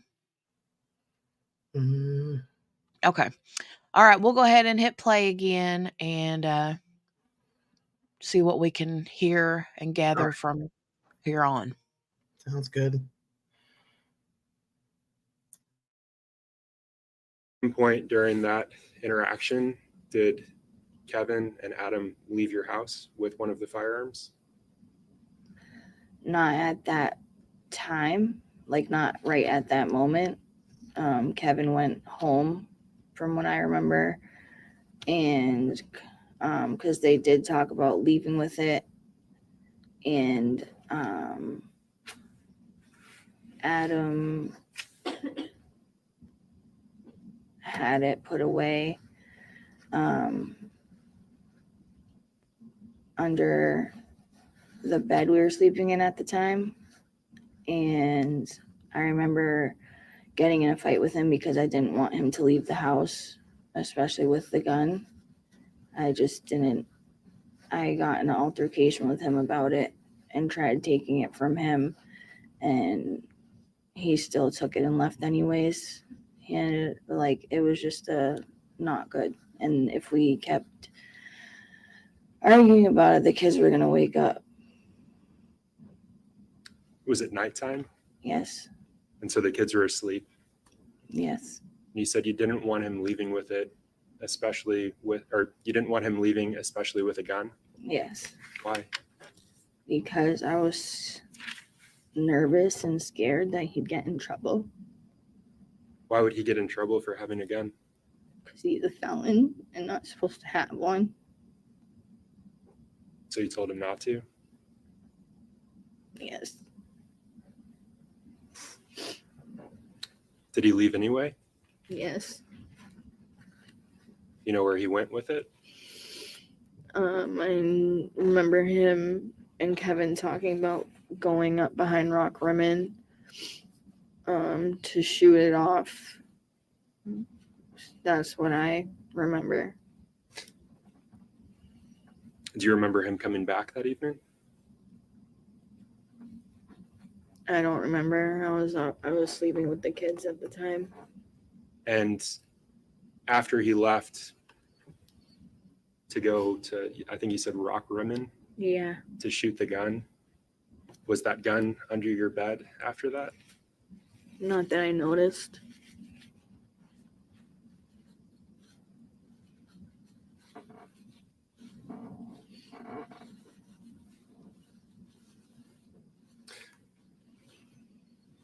Do you know any other individuals that the defendant attempted to sell those guns to? No, not that I know of. Do you know someone named Mark Reed? Yeah. Yes. Do you know someone named Tone? Yes. Did the defendant ever offer the firearms to them? Yes. I don't know about Mark, but Tone, yes. Can you tell us what you know of that? Just offered to trade it for drugs. Do you know Tone's full name? Anthony Badero.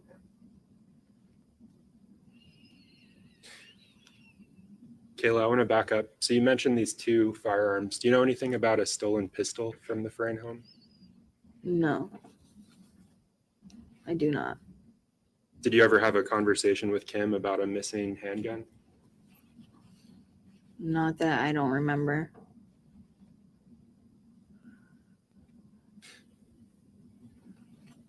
So I want to back up to that June 3rd proffer that we discussed earlier.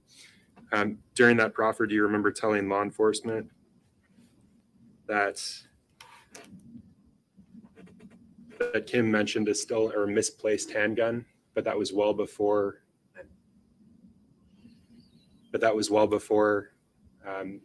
the stolen guns in this case? Yes. Does that refer? You remember that conversation with Kim? Yes. Is that what she told you? Yes. And was it well before your husband stole her guns? Yes.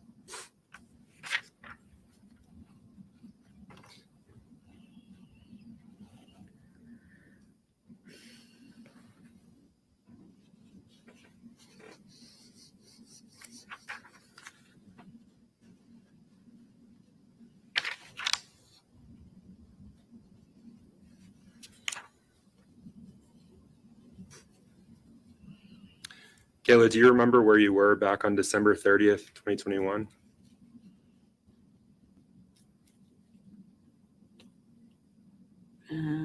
Either in a family shelter at Fit or at my mom's. I don't remember which one. Okay. Judge Mann. Yes.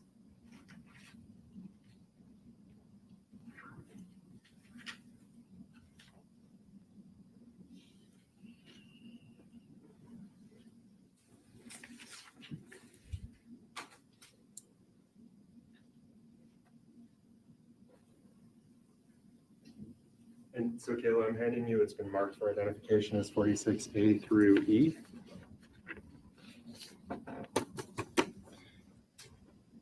And I'm going to ask you to turn to the last page, E.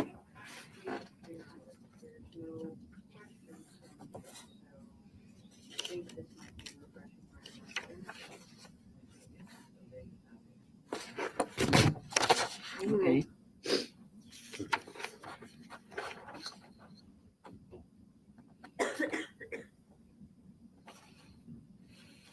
And you can set those aside. So with respect to 46E, do you recognize anyone in those photos? Yes. Who do you recognize? Kelsey and myself. And you had mentioned a Kelsey Small earlier. Yes. Is that Kelsey Small in those photos? Yes. And you said yourself as well? Yes. What were you doing in those photographs? Trading in phones at the phone machine thing that's at Walmart for money. So how did you arrive? You mentioned Kelsey Small. Were you with her that day? Yes. Were you with anyone else? Adam.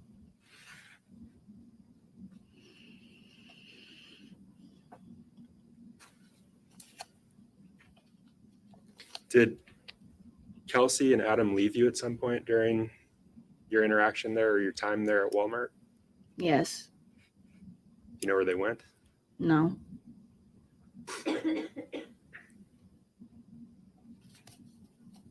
So Kayla, I want to switch gears. Do you know someone named Tara Hilbert? Yes. Can you tell us about your relationship with Tara? She was the property manager at the apartment that we were last living in together, on Union Street in Manchester. And we ended up having a friendship. And it was a good friendship. Like, our kids played with each other outside, and we cooked together, had barbecues and stuff like that. It was we were friends. And when you say we cooked together, had barbecues, who do you mean when you refer to we? Myself and Adam and Tara and her boyfriend, Do you remember his name? Josh. Were you ever party to a conversation between Tara, her husband, and the defendant regarding firearms? I don't remember.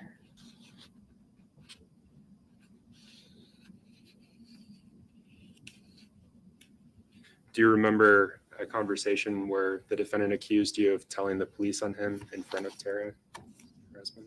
Yes. Can you tell us about that?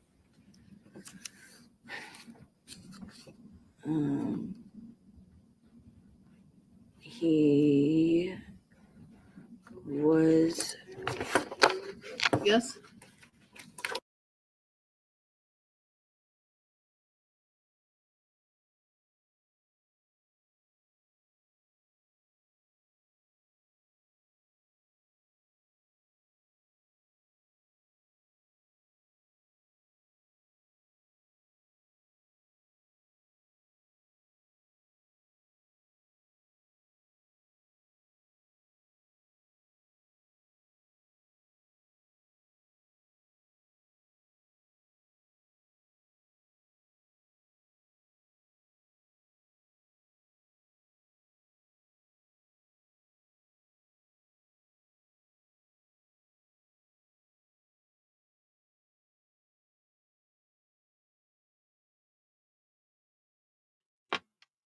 Yeah, I'm just trying to speed this one up a little bit. Morgana, I think Tammy's wanting to know the name of that again. The popcorn you're Oh, it's Cousin Willie's popcorn.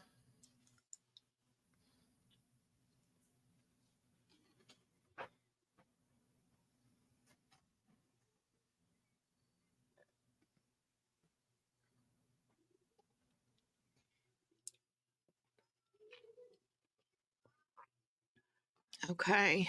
I don't know if they're like having some sort of like a sidebar city there or what, but Yeah. Something going on. yeah, I'm fast forwarding it. She sure does Oh, look younger in the face. yeah, she's got a baby face. Mm-hmm.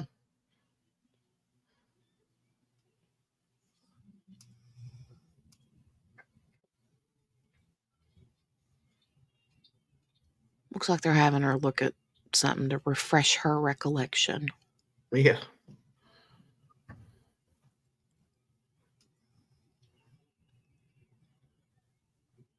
Yeah, he does look wide-eyed and nervous, don't he? I bet he is. Or was. Mm-hmm. About a conversation between you.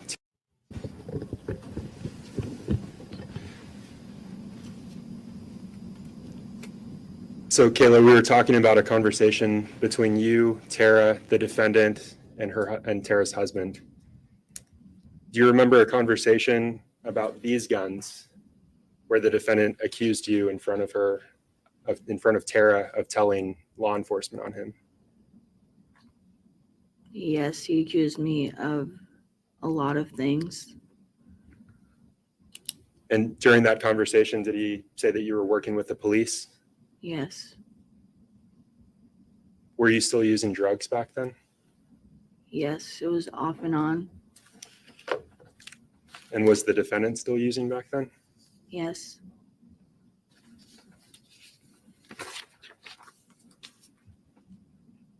Had his temperament, or sorry, had his, I'll strike that question.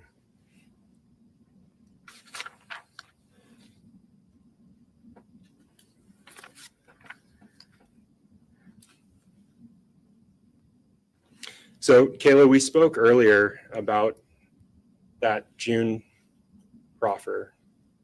Yes. Do you remember who was party to that proffer? So who was there? Myself, my lawyer, Paul, and Jesse. I forget his last name. Does O'Neill sound familiar? Yeah. Okay. And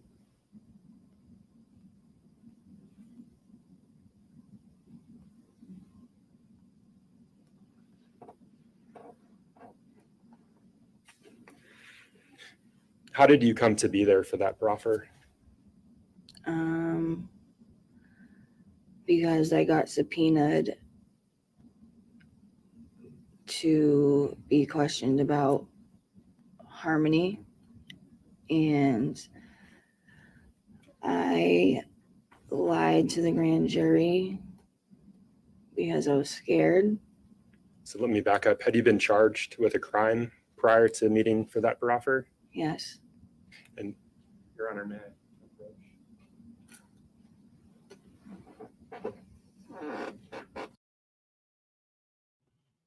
Okay, sounds like we're getting ready to get into some of the, like, maybe, hopefully, a little bit of meat and potatoes here, Mm-hmm. so to speak. Right. And I have officially stepped away from the popcorn, just saying. Step away from the popcorn, Jenny. Lord have mercy. You can just eat and eat and eat popcorn. Right? Yeah. And I try to be good and, like, you know how you'll get, like, a handful of it, right, at one Yeah. time, and I'll, like, pick at it, like, 1 or 2 pieces at a time, you know? Uh-huh.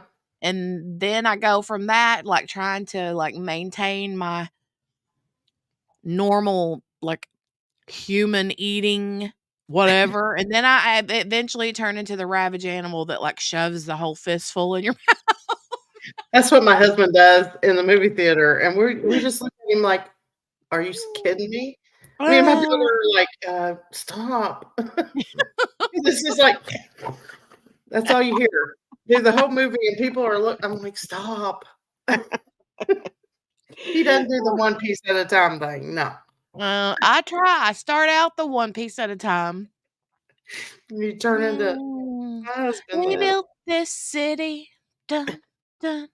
We built this city on sidebar notes. It was good. You did good. I love that song. No, we're not going down the food rabbit hole, Lee. No, we're not. We're quitting talking about popcorn. Okay. But we're going to get into the. Oh, I said meat and potatoes. Oh, well, and you said popcorn.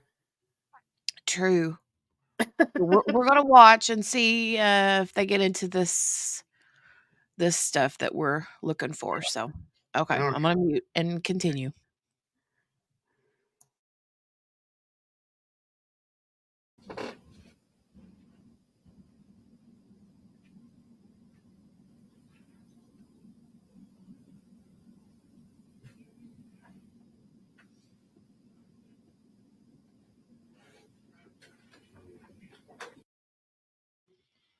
Or maybe I'm going to fast forward.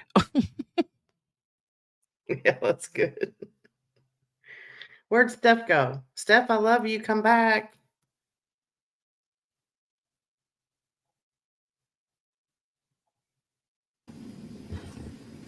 So, Kayla, prior to meeting for that proffer, you said, I think you had been charged with a crime.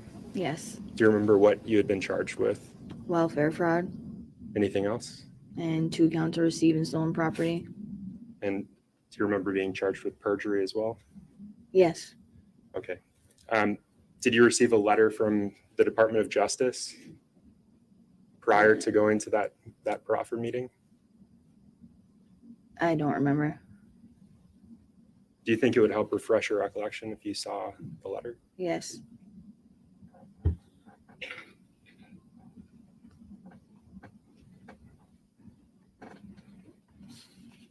Oh, yeah. I remember this. Okay. And so do you remember receiving a letter from the New Hampshire Department of Justice prior Yes. to that meeting? Yes. What is your understanding of what your obligation was going into that meeting? To tell the truth. And is that what you did in that proffer? Yes. Is that what you're doing here today? Yes.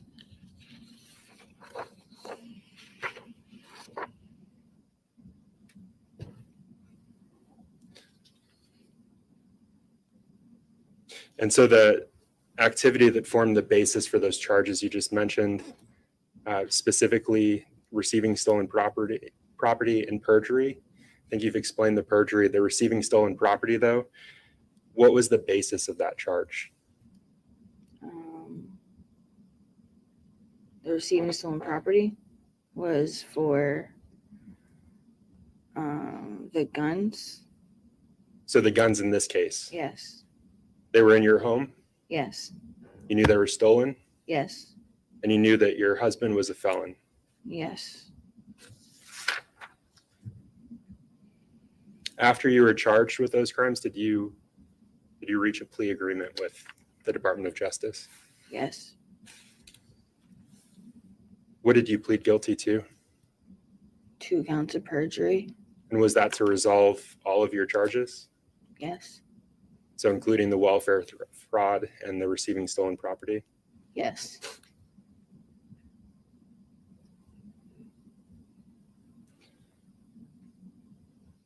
And Judge Christian witness again.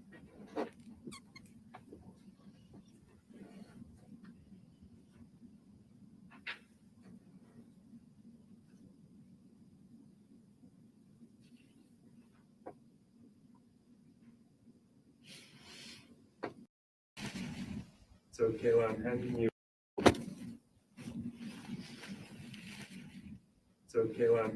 It's been marked as State's Exhibit 45 for identification purposes. And if you can just take a minute and look at that. And then we'll go on to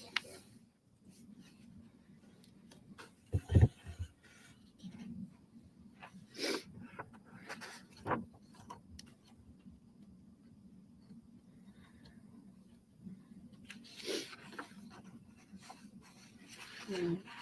So what is that document? The memorandum agreement between the state of New Hampshire and myself. And is that the memorandum agreement as you remember it regarding your sentence? Yes.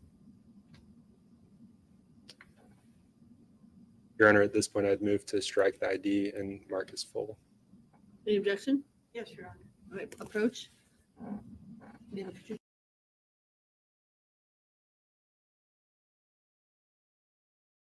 Gonna speed it up a little. Yep. Keep it moving, people. Keep it moving, moving.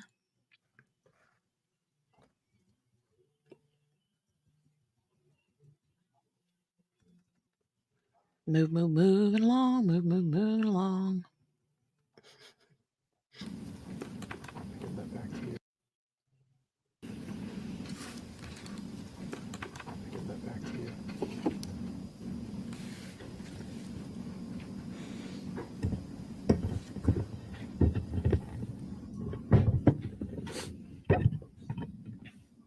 You may proceed. Thank you.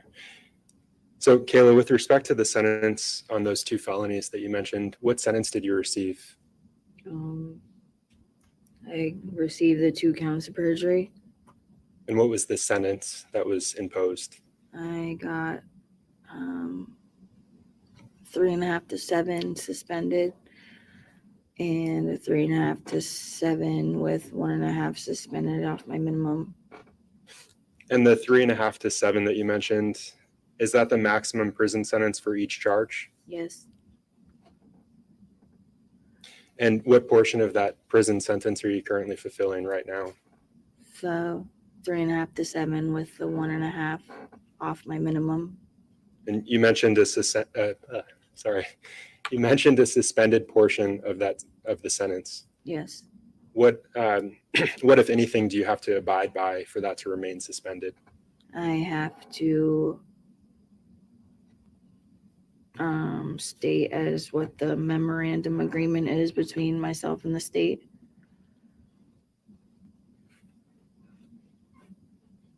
So is it suspended upon the conditions and conditions and continued parole?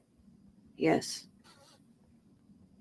But it's also suspended for, I have 10 years over my head. And what is your obligation with respect to that agreement? What do you have to do? I have to abide by the state. And with respect to this trial, what is your obligation under that agreement? To tell the truth. What happens if you violate those conditions? I can get all the charges that I have that got dismissed, and ones that I don't have, they can charge me with anything and take back everything that we agreed on. So, Kayla, I want to briefly talk about a few of the things that we've mentioned here today, we've discussed today. You testified earlier that the defendant had this transaction with Manny, Ish, and Mike. Yes. And you also testified about a transaction and maybe the defendant leaving the house to shoot the gun with Kevin. Yes. And that you didn't see the gun after that. No. Not that I remember. And you testified that you observed the defendant attempting to sell the guns, the stolen guns, for drugs and or money. Yes. Who was the individual that was doing all of those things you just described? Adam Montgomery. And do you see Adam Montgomery here in the courtroom? Yes. Can you go ahead and point to him and describe the color of his shirt? He's wearing a pink shirt. Do you have any reason to protect him here today? I'm sorry? Do you have any reason to protect him here today? No. And Your Honor, if the record could reflect, the witness has identified the defendant. Record so reflects. If I can have just a moment. Yes, you may.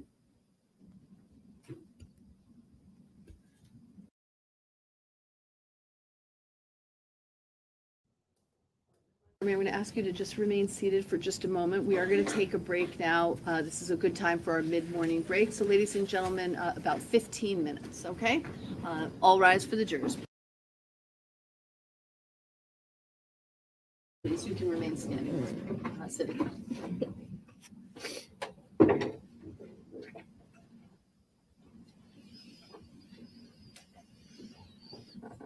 There's like 2 minutes left of this, and I just want to make sure there's not any like argument or anything dramatic that happens in the 2 minutes. So Right. there is a part 2. Ms. Montgomery can be removed from the stand now. You'll be back for cross-examination. It's up to you whether you want to keep her upstairs or take her down. About 10 minutes, 10 to 15 minutes.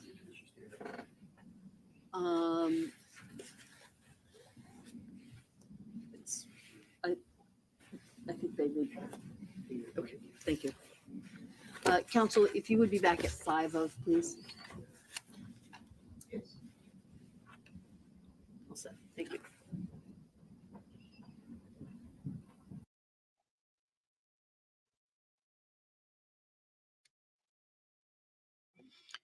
So she does seem petrified. Also, she Lee said it looks like she's struggling to keep from crying. Have you guys noticed, or is it just me? But every time, like, she doesn't cry when she talks about like her kids or Right. Harmony, or she always cries when it's things to do with Adam. Like, and then she gives him the dirty looks, like because of the girlfriend, and then she Right. did it again whenever that lawyer asked about him and the Kelsey girl leaving her at Walmart for something, and do you know what they were doing or where they went? And she's like, no, and she kind of shot him another ugly look. Yeah. But it's almost like and then just then, whenever he said, do you have any reason to protect him right now? She starts getting Mm-hmm. ready to cry again. And it's like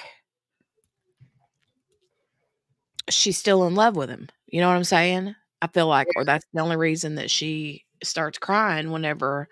Or she's scared. Mhm. I mean, for, ratting him out, basically, I guess. Mhm.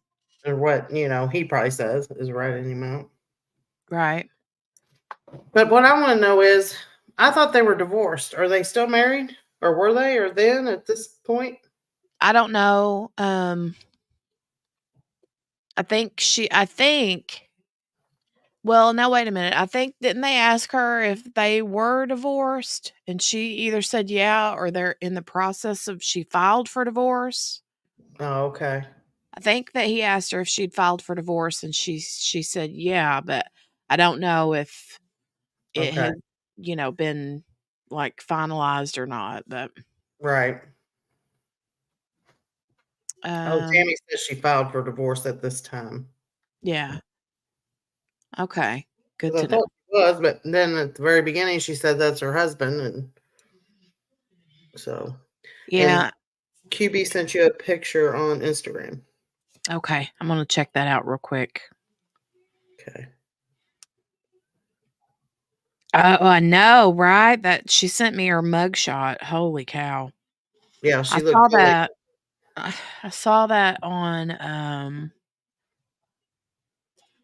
Google or on one of these. Hold on a second and I'll show it to you guys. Yeah, she looked rough. Mhm. Let me find it.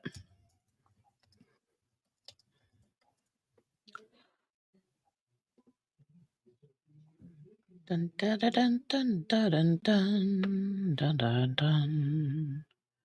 There's 2 different ones. I wonder what the one, because yeah, I see 2 different ones. Well, she was arrested more than once, wasn't she? Yeah, I don't know which one of these was first and which one was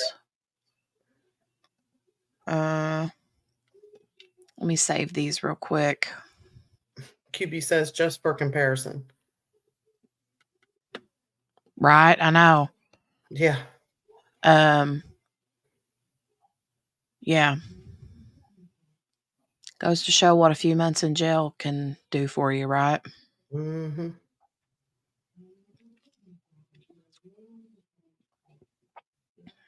Okay, now I saved those. Let me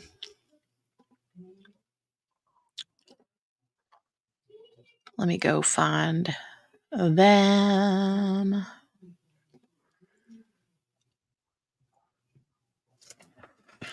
I'm going to upload them in here as an overlay so that I can easily share them with you two, or you guys. I said you two because I got 2 pictures.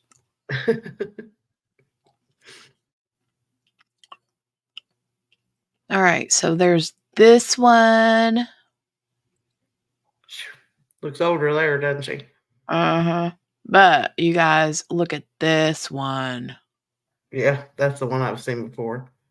Lord have mercy. Whew. Poor girl. Yeah.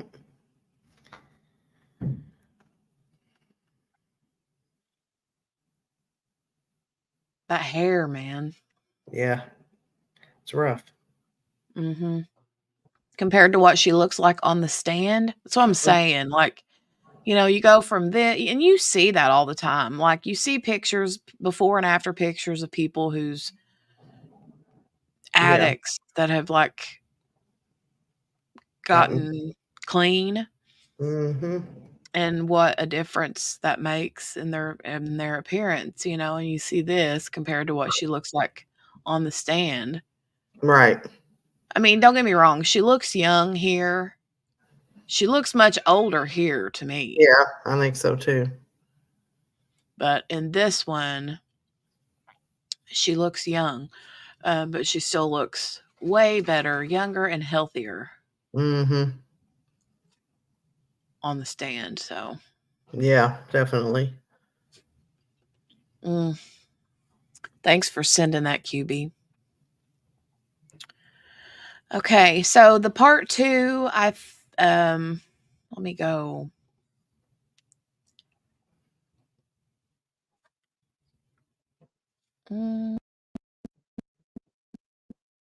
Is this part 2? Yes.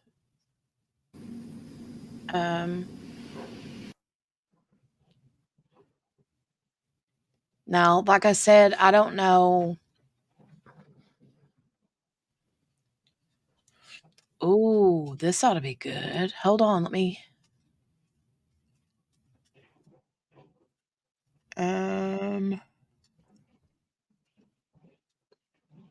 What was this? Open link. Oops, I did not mean to do that. Hold on, let me do this again. This is it's saying a phone call between 4 days 2007. Hold on. I hope that the audio would be good, but this is a phone call between Kayla. Oh, no, wait. It's saying phone call between Kayla Montgomery, Adam Montgomery's father at bail hearing. Bail hearing for her? I'm not sure. Let's see what this is. I don't know if it means Adam's father or I don't know. We'll check it out real quick. It's just a short video, but yeah, let's check this one out. I'm going to mute myself and hit play. Okay. My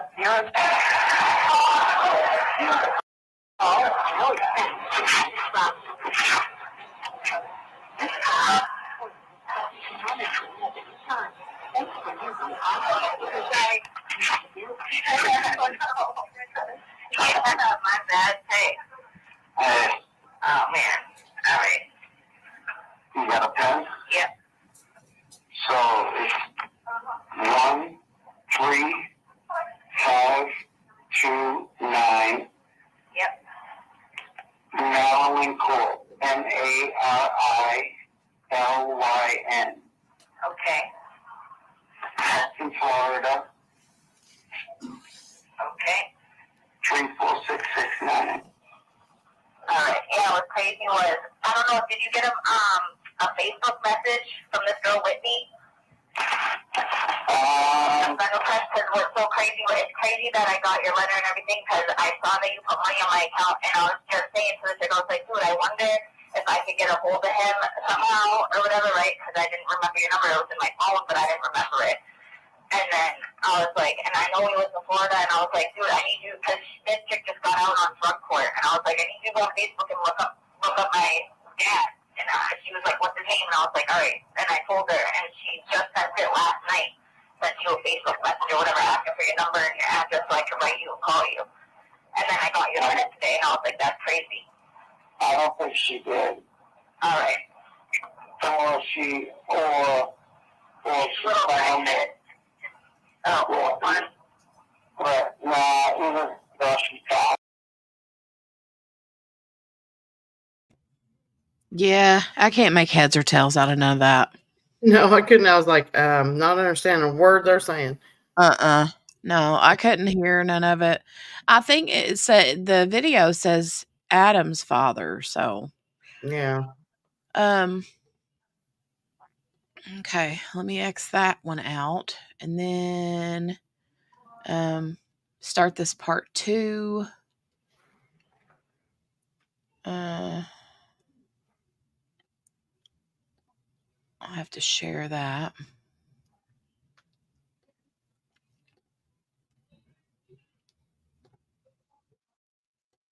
Okay.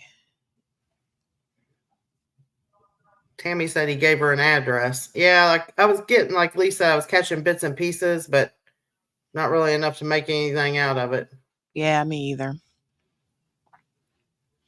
Somebody's name or address or something. He's spelling something, telling her to look up something on Facebook. That's Yeah, but I didn't know what they were saying.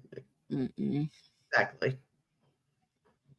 Okay. We'll start this and see if it starts going like outside of their relationship much, then we'll end it because anything outside of that really wouldn't be relevant to me. But anyway, so. Okay, sounds good. Okay. But just look at her. Look, hold on. Let me do this comparison thing again. Okay. There she is now. Yeah. She looks a lot older in her mugshot to me. I mean, it just, Yeah, I know. Crazy. It is. She looks like a wee baby right there. Yeah. It's like, okay, nuts. last time. All right. We're going to continue. Ready.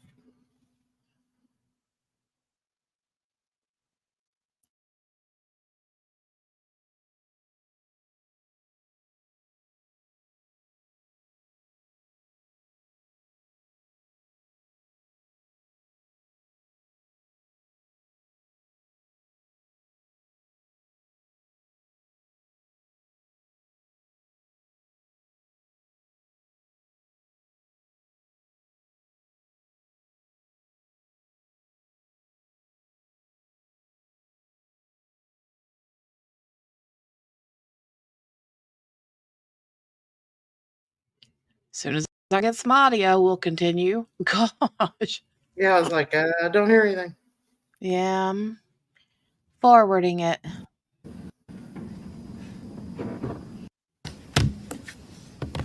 Jerry.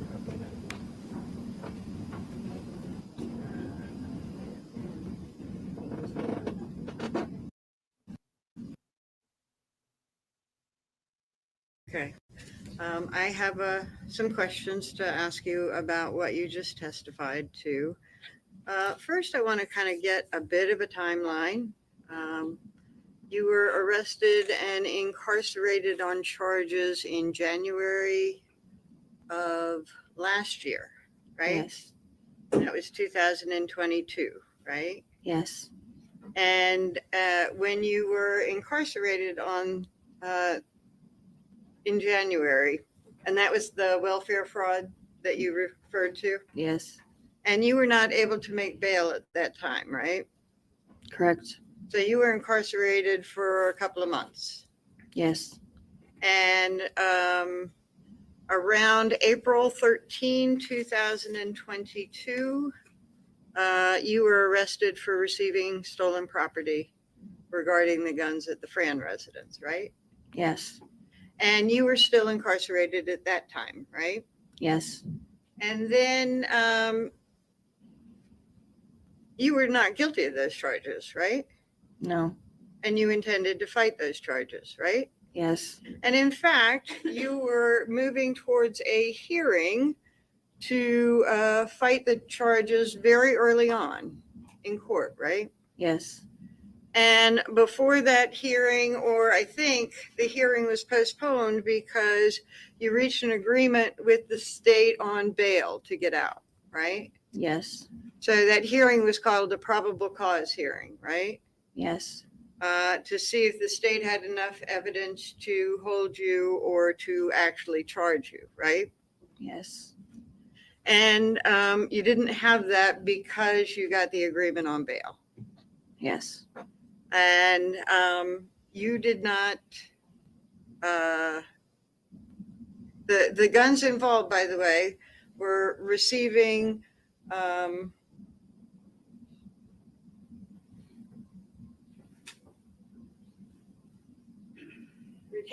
receiving or retain the property of another, a shotgun belonging to CF, which was, you knew to be Chris Frayne, right? Yes. Knowing it had been stolen or believing it probably had been stolen with the purpose to deprive Chris Frayne, right? Yes. And you got a second charge that was pretty much the same thing except for referring to a rifle. Yes. And you did not receive a shotgun that belonged to Chris Frayne. Is that right? Correct. You didn't retain a shotgun belonging to Chris Frayne. Is that right? Yes. You didn't receive a rifle belonging to Chris Frayne, right? Right. And you didn't retain a rifle belonging to Chris Frayne, right? Yes. You didn't possess any of Chris Frayne's guns, right? No. You didn't control any of Chris Frayne's guns, right? Yes. And in fact, you didn't touch any of Chris Frayne's guns, right? Yes. And you were charged with that anyway, correct? Yes. And you were out on bail based on your agreement with the state and didn't go forward with that hearing. So the bail then was 5,000 personal recognizance, right? Yes. And what that means is you don't actually pay up $5,000, right? Right. You don't actually have to pay any cash, right? Right. It is just a promise that you'll follow the conditions or they can hold you on the 5,000, right? Yes. And so you made a promise with them to follow certain conditions of bail, right? Yes. And that agreement was made on May 6th. Does that sound right to you? Yes. And you got out on May 6th. Yes. So you had been in from January, February, March, and April, and then got out on May 6th. Yes. And on June 3rd, you sat down with police to talk to them, right? Yes. And you sat down with police of your own free will, right? Yes. That you had the services of an attorney, right? Yes. And that attorney was actually there when you sat down with the police, right? Yes. And he was there to help you if you needed it, right? Yes. And you were on bail when you went there, right? Yes. But while you were there talking, or actually that morning, probably earlier, you were charged with the perjury charges that you talked about, right? Yes. And so you stayed in jail for a couple of more days, but you got out a few days later on bail again, right? Yes. And on June 20th, this was after you talked to the police on June 3rd about those gun charges and what you said happened, right? Yes. And on June 20th, after your June 3rd conversation with police, you actually got indicted on receiving stolen property, right? Yes. The difference was the first charge was just the police writing up the charge and serving you and holding you. But on June 20, after you talked to the police, Objection, Your Honor. Counsel's testified. Overruled. a grand jury, well, your case was presented to a grand jury and you got indicted, right? Yes. And you had not given the police any information on June 3rd. Yeah, it's the defense. It's his lawyer in that trial. So they ended with the prosecution, and now it's the defense's turn to cross-examine her. Mickey, send me a message telling me what it is you wanted to ask. Yep, Adam's attorney.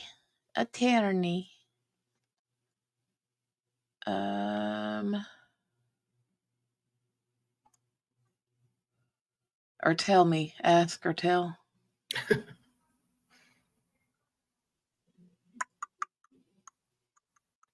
Okay. So you can tell, is it just me, Morgana, or does she like automatically have an attitude with this woman? Oh yeah. Yeah, kind of coming at her a little bit there. Uh-huh.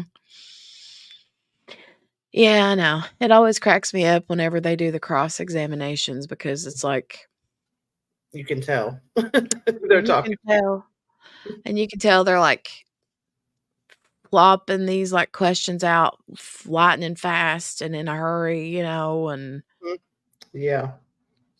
Gail has attitude for sure. mhm. And Tammy says her look on her face. Yeah. Yeah. She got a she's mean mugging. All right. We'll All right. go a little bit further. I think right now she's just trying to get into the I guess maybe just the generalities. Is that what you want to say? I don't know, but Yeah. hopefully she'll get into some good stuff here in a little bit. And also, I think she's going to try to make it, ask questions to make Kayla seem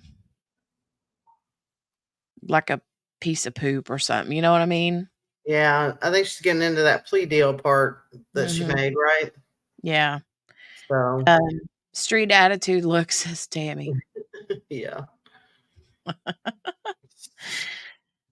For sure. I know it. All right, here we go. Okay.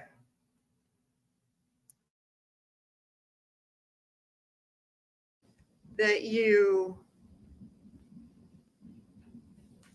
received a shotgun belonging to Chris Frayne, right? I don't remember. You might have. I said I don't remember. Okay. Did you receive a shotgun from Chris Frayne? I didn't know. Okay. Did you tell the police on June 3rd that you got a shotgun from Chris Frayne? No. And you did not get a rifle, receive a rifle from Chris Frayne, right? Right. And you told them that, or your story included that you didn't receive a rifle from Chris Frayne, right? Right. And that you had not possessed any of Chris Frayne's guns, right? Right. And that you had not controlled any of Chris Frayne's guns, right? Right. And that you had not touched any of Chris Frayne's guns, right? Right. And you were still indicted after you talked to the police about all that on June 20th, 2022, right? Yes. And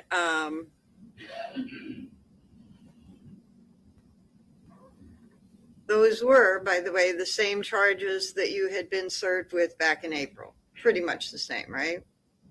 Yes. And when you went to court or had a court date for arraignment on those charges, you pled not guilty, right? Right. Because you were not guilty, right? Right. And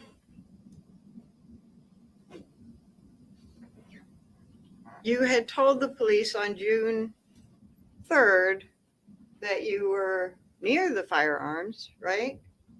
Yes. That you were in the same room as the firearms, right? Yes. That at some point you knew the firearms were there, right? Yes. But that you were just in a drug fog and weren't a part of that whole thing, right? Yes. And that all you wanted was to get some drugs from what was going on that you described, right? Yes. And you've always said that you're not guilty of those charges, right? Yes. And the state dropped the charges on November 18, 2022, right? Yes.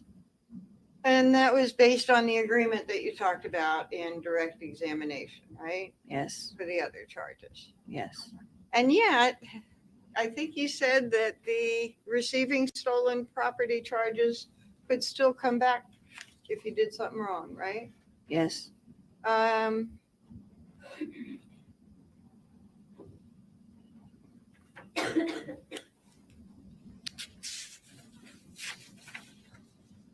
Now, I think I heard you testify that Kim Frayne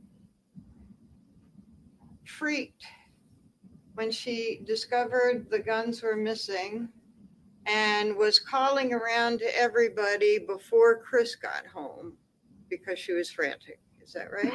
Yes. And you didn't tell the police that on June 3rd, right? Right. Okay. So I think your testimony is, and when would that be? Would that be like in the morning, noon, afternoon? I don't remember. Okay. But in any event, you found out that Kim had some missing guns because she actually called and said, there's missing guns. I've got to get them back before Chris gets home and finds out. Right? Yes. Okay. So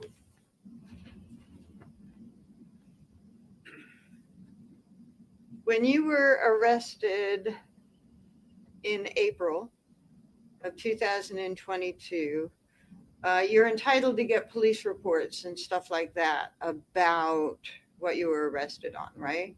Yes. It was called discovery, right? Yes. And the discovery, it contained police reports and stuff like that, right? Yes. So before you talked to the police on June 3rd, you were able to read what other people were saying was going on, right? Yes. And you were able to get a description of what other people had said. Is that right? Yes. And you were able to get a description of the guns, right? Yes. And you were able to get a description of what happened to the guns and whether they were found or not, right? Yes. And you read in discovery. Well, no.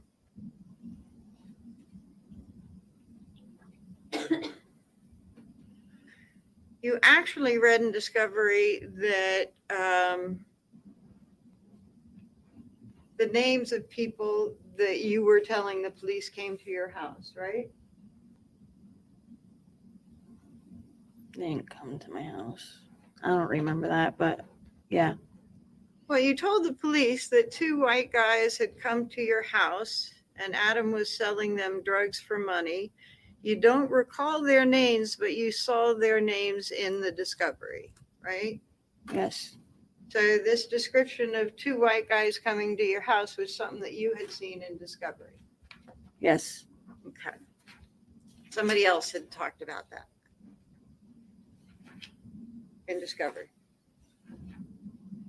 Is that right? I don't remember.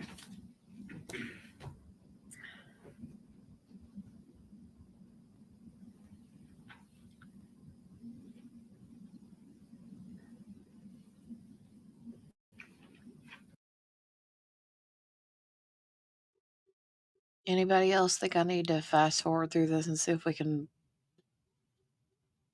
Sure. find any better conversation here or find any better questioning? Yeah. Yeah, I'll try that. I'll skip Yeah.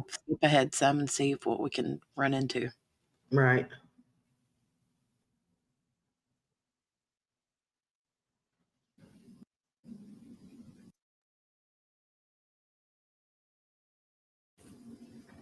A copy of, there was a transcript of your interview. Did you review that before trial? No. Did you review the content of the interview with the state before testifying here? No. Okay, I'm gonna show you, well,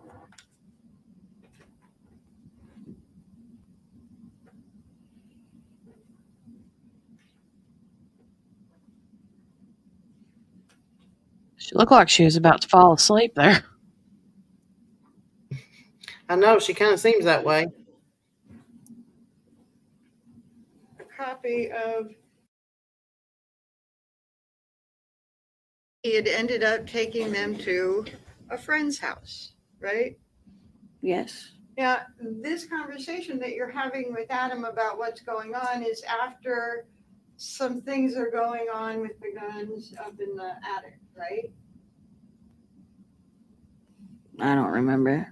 Well, he didn't tell you, in your story, he doesn't say anything about what happened at Kim's other than he went there, the door was open, Kim was asleep, the dog didn't bark, and he woke her up and she said the guns were missing, right? Right. And then sometime after you're discovering there's something going on with guns in your attic, you confront him about it, right? Right. That's what you told the police, right? Right. And he told you that he had taken them to a friend's house, right? Right. And you didn't see him bring them in the house, right? No. So if you took them to a friend's house, the going in and out was just normal going in and out, right? Yeah. And at some point or other, they end up in your attic, right? Yes. And Manny, Ish, and Mike were over. Yes. And Manny, Ish, and Mike were talking about the guns. Yes. And the guns were there at the house when Manny, Ish, and Mike were there at the house. Yes. Right? But you never saw how the guns got in the house. Right.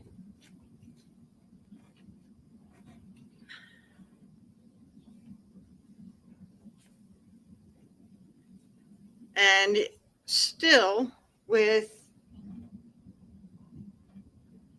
Adam taking guns to a friend's house, as you say, he said, it was still a pretty quick trip to Kim's and back, right? Yes.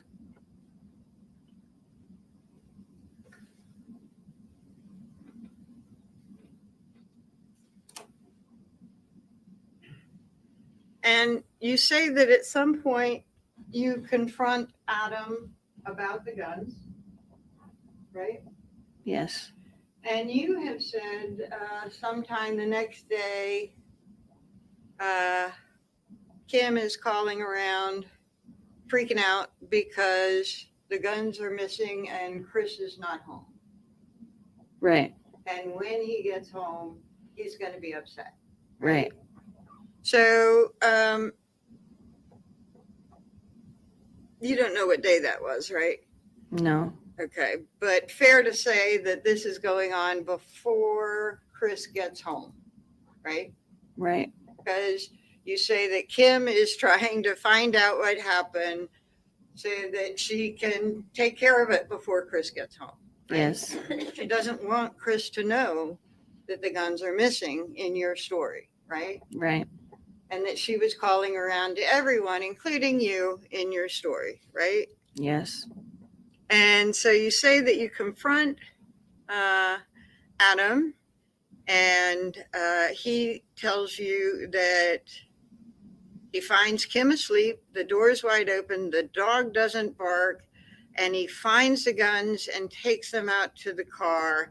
And then he comes back in and wakes Kim up and says the first thing that she says when he wakes her is that the guns are missing. That's what he told you? Yes. And that's sort of what you were telling the jury on direct, right? Yes. And it's sort of the same thing that you said that he told you that night when he got home, but just added the thing about the gun, right? Right. And so you've been to Kim's house, right? Yes. And you've been inside. Yes. I think you said 4 or 5 times.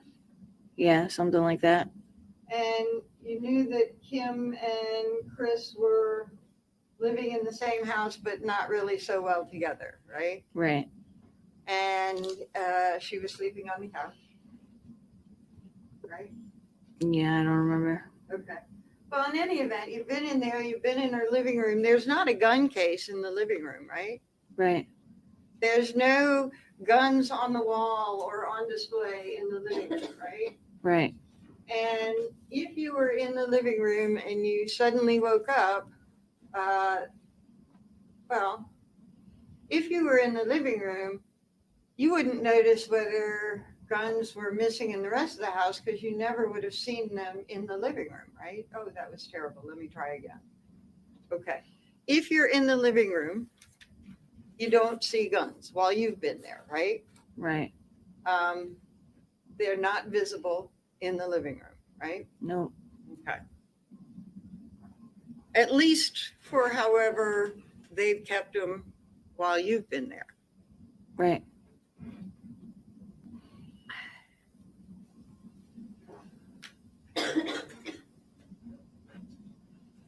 And you also told police that you did see the guns, right? Right. So like right after it happened, right? Yeah. Meaning kind of the next day after Adam came back from Kim's place, right? Yeah. And you told the police that you saw the guns and it was there when people were in your house, like Ish, Manny, and Mike.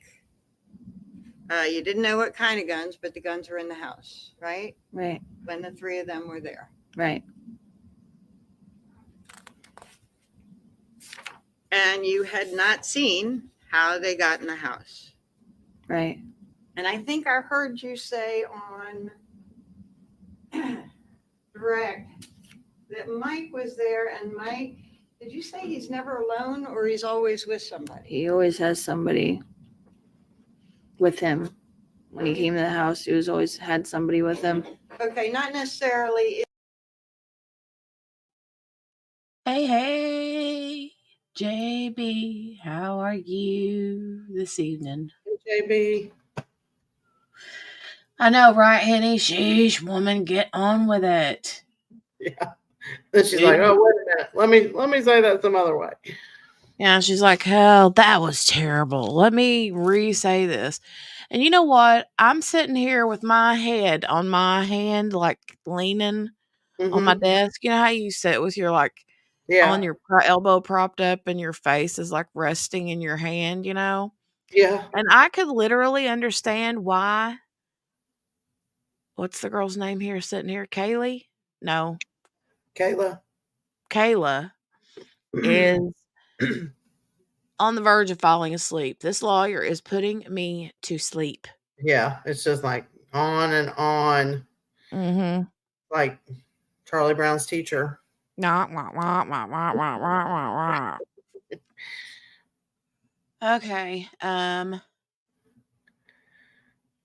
JB said doing shopping and all the unloading in the rain. And then Right. had to cook dinner. That sucks. Yeah, definitely.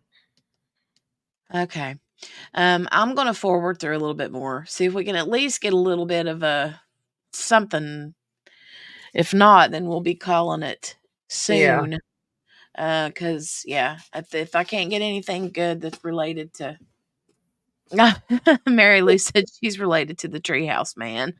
So it's a good one. Oh Lord, that's funny. You ain't lying. Yeah, okay. Tucker's lawyer, right? I know. Jeez. Or the Tucker lawyer. Right. Okay. Ish and Manny. Happened, that would be in December, right? Right. And 2 months after you're saying Kevin O'Leary got the rifle and the shotgun, wakes her up. Now you're saying Adam tells her that her door had been open? Because she was expecting Adam, right? Yeah, but it was wide open. It wasn't just unlocked. It was wide open, he said. Do you know if she saw that? No. You're just sort of filling in stuff that seems to make sense, right? No. Adam didn't tell you she looked around the house and for things missing, right? Right. Okay. Adam didn't tell you that he told her the door was open, right? Yes, he did. He told you that he told Kim that her Door was open. wide open. Yes. Okay. He woke her up and said the door was wide open and she was sleeping. She was passed out. Okay. By the way, you said that you are, your drug of choice was heroin and what was the other? Crack. Crack. And heroin kind of lays you low, right? Right. You sort of don't want to really do anything, but you're enjoying the experience of not doing anything, right? I guess. Or you're just sick, so it makes you not sick anymore. Okay. So when you're feeling dope sick, a little bit of heroin can make you feel better. Right. And crack is kind of the opposite effect, right? Right. And heroin can act, I mean, you can get dope sick with crack if you don't have it and you're coming down from it, right? If you use a lot of it. Yeah, and it can leave you pretty wired, right? Yes. And that can be a pretty difficult experience too, right? It depends. Well, But yeah. Okay. It can be a difficult experience, right? Right. And a little bit of heroin can just sort of take that edge off too, right? Right.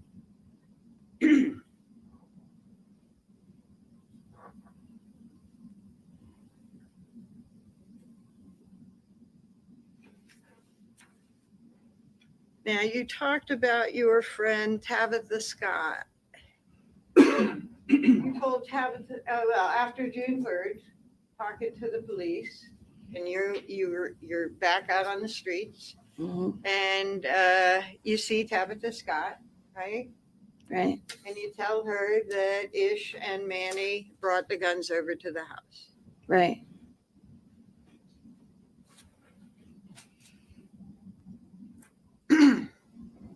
And that was after June 3rd, right? Right. Now, I'm going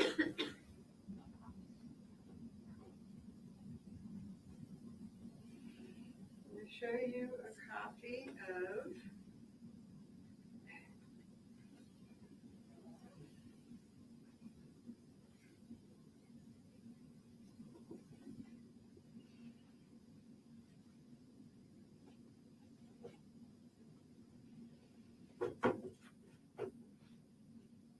what has been marked.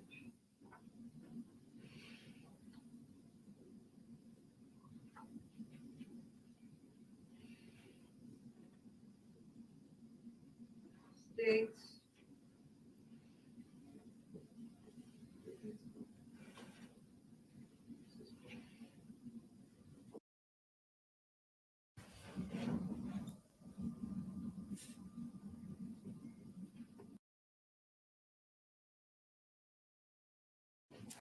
I don't know. Have you seen these before?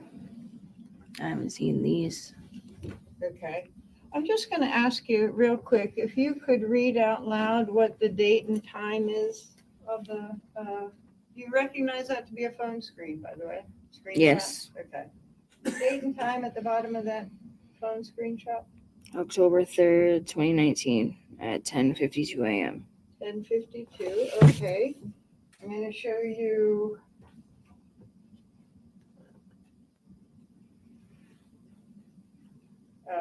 States 14.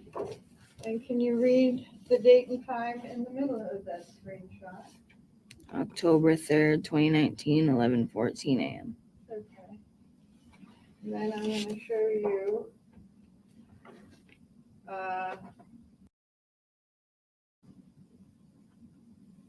the perjury charges that you're spending time for right now. Those are not related to the gun case, right? Right. And you described the sentence that you got on direct, and it was one of them was a 3.5 to 7 suspended, and it's suspended for 10 years. Right. And, sorry, the other was 3.5 to 7 with the ability to suspend 1.5 years, right? Right. Which would mean that you spend 2 years behind the walls. Right. And you also got credit for this Pre-trial. Pre-trial, right? Yes. So with the time that you already spent in jail, you would be doing.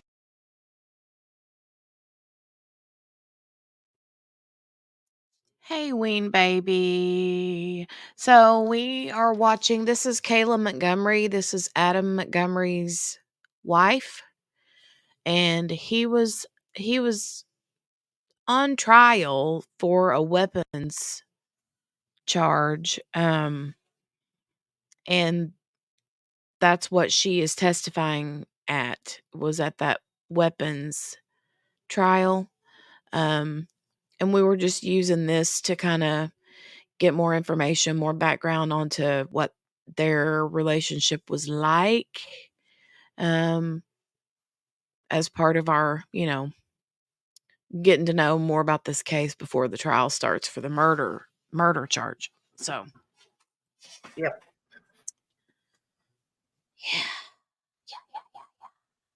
Are you still awake? yeah, I'm awake. Are you? Put you to sleep. Yeah, I'm awake. Okay. Yeah, I'm just like flipping through these. No, the murder trial hasn't started yet. It's supposed to start next week, Mary Lou. The jury selection starts Tuesday. So hopefully opening statements should start by the end of next week, I would think. But You would hope. Mary Lou, she made I'm Plea not deal. really exactly 100% sure as to what is actually like what how am I trying to say? I'm not 100% sure what her deal was, but apparently she's made some sort of a plea deal Right. with this. So To testify against him. yeah, and in testifying against him, she gets some kind of whatever. I don't know exactly what she Yeah, I don't know like what the what deal was either. yeah, I don't know how much she's going to get out of it or what her charges are, but anyway, we'll go ahead and watch a little bit more and then I'll continue skipping if it gets to like not anything useful. Okay.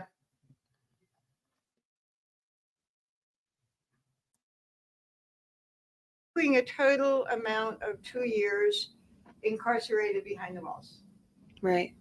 And if you did, that's assuming that you did what you were supposed to do to get the 1.5 years off, right?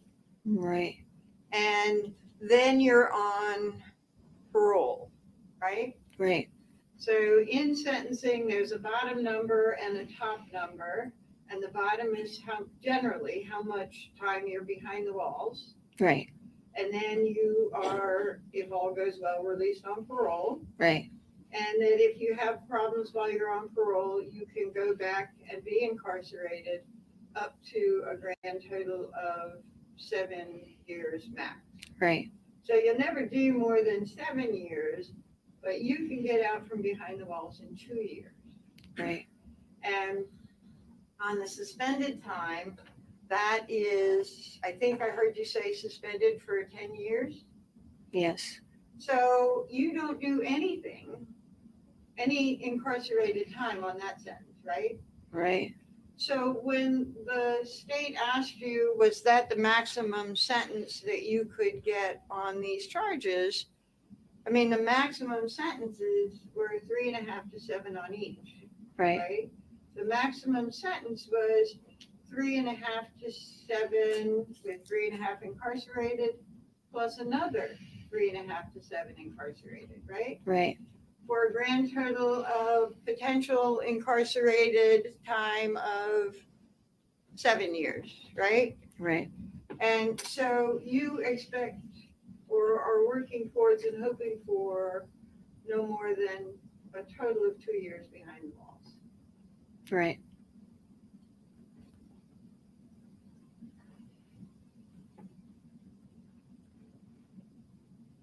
And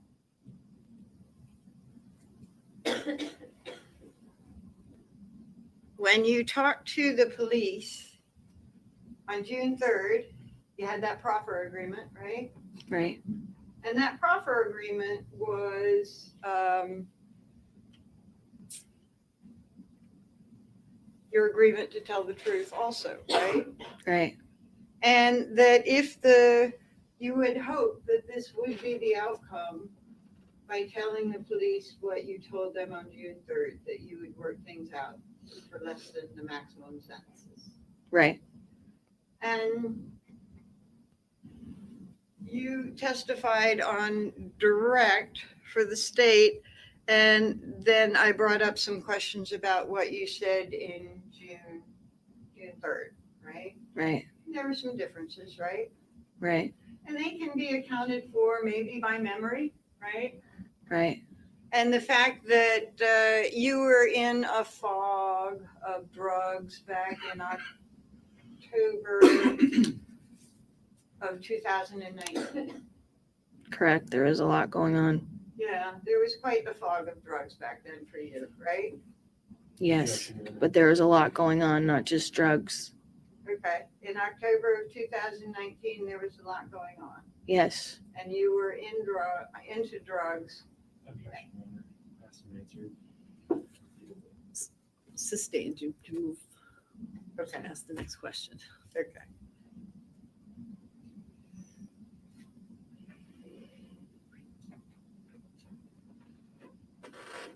And one thing I didn't talk about was the cameras. You said that Kim told you that there were cameras that showed who was there that night. Right. Right?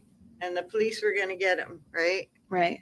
So it wasn't some elaborate thing about there were cameras. She just said the police were going to get them, right? Right. She said there was cameras. Her neighbors had cameras. Pardon? She said that her neighbors had cameras and she was going to ask them for them so that the police can get the footage of the videos. Okay. And your reaction to that was, good, you want to find out who took your guns, right? Right. Okay. I may have a moment, Your Honor, or maybe not.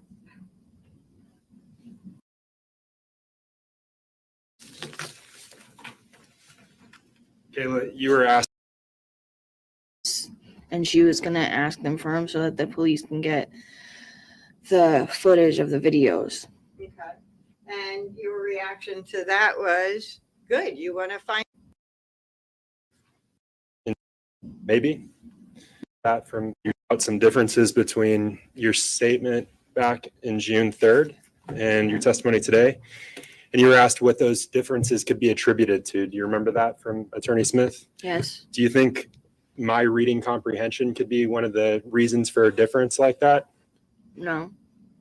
Maybe? Well, maybe, yeah. Okay. Sustained. So you were asked specific. Right, actually. Sustained. You're to ignore the last question and answer.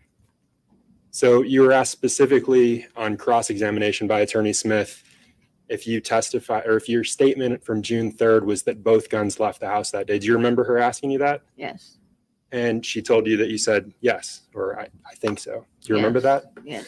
Okay. And so is that what you remember saying? Yes. Okay. I'm going to show you, Your Honor, may I approach? Yes.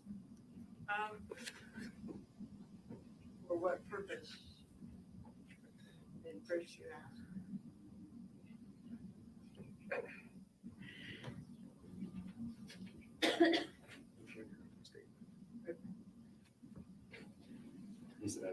Yes, you may.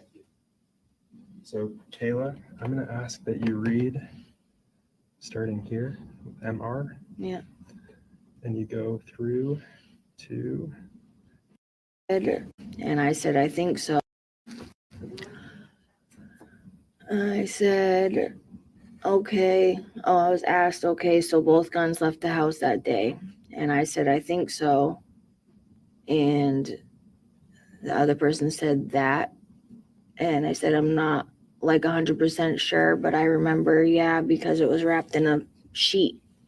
And they said a sheet. And I said, yeah, a sheet and a blanket. And they said, okay, and when do you think this time frame was? Like how long after? And I said, it happened in the summertime. No, it was in the fall because it was October. Perfect. So you said you're not 100% sure if both guns left the house that day? Right. Does that refresh your memory of that event? Yes. Are you sure that both guns left the house that day? No. No. And actually, in your statement, you go on to discuss whether both guns left the house that day. Do you remember that? Yes. And just like you said here, you described 2 incidents. Right. And with investigators, you talked about an incident with Kevin O'Leary, the person that you knew as Kevin O'Leary. Right. Right. And the investigators asked you, do you remember the investigators asking you who else the defendant offered the guns to? Yes. And you told them Manny, Ish, Mark. Sustained. Who did you tell them the defendant offered the guns to? Ish, Manny, Mark, and Tone. And I don't remember the rest. And do you remember telling officers that the defendant? Sustained.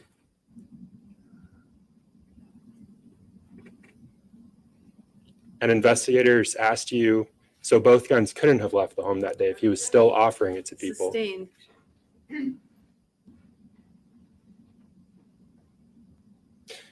Were you able to clarify whether both guns left the house that day during your June 3rd interview? No. And why is that?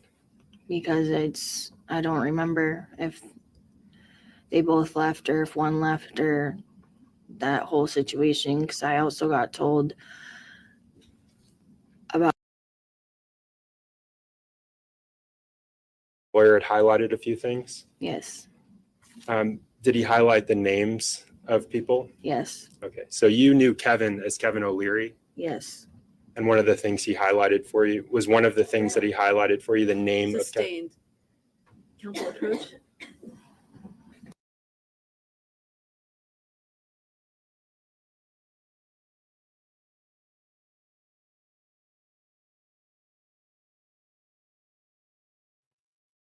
Yeah, I know, Lee, right? He looks a little bit nervous too, right there, don't he? Mm-hmm. He knows that that prosecutor's trying to get something in. Did you know Kevin's last name at the time before your proffer? No. Did you know Manny's last name or his first name at the time? I don't remember his name. Did you know Ish's full name at the time? No, Did you know Mike's full name at the time? no, Are those things that your attorney highlighted for you? yes,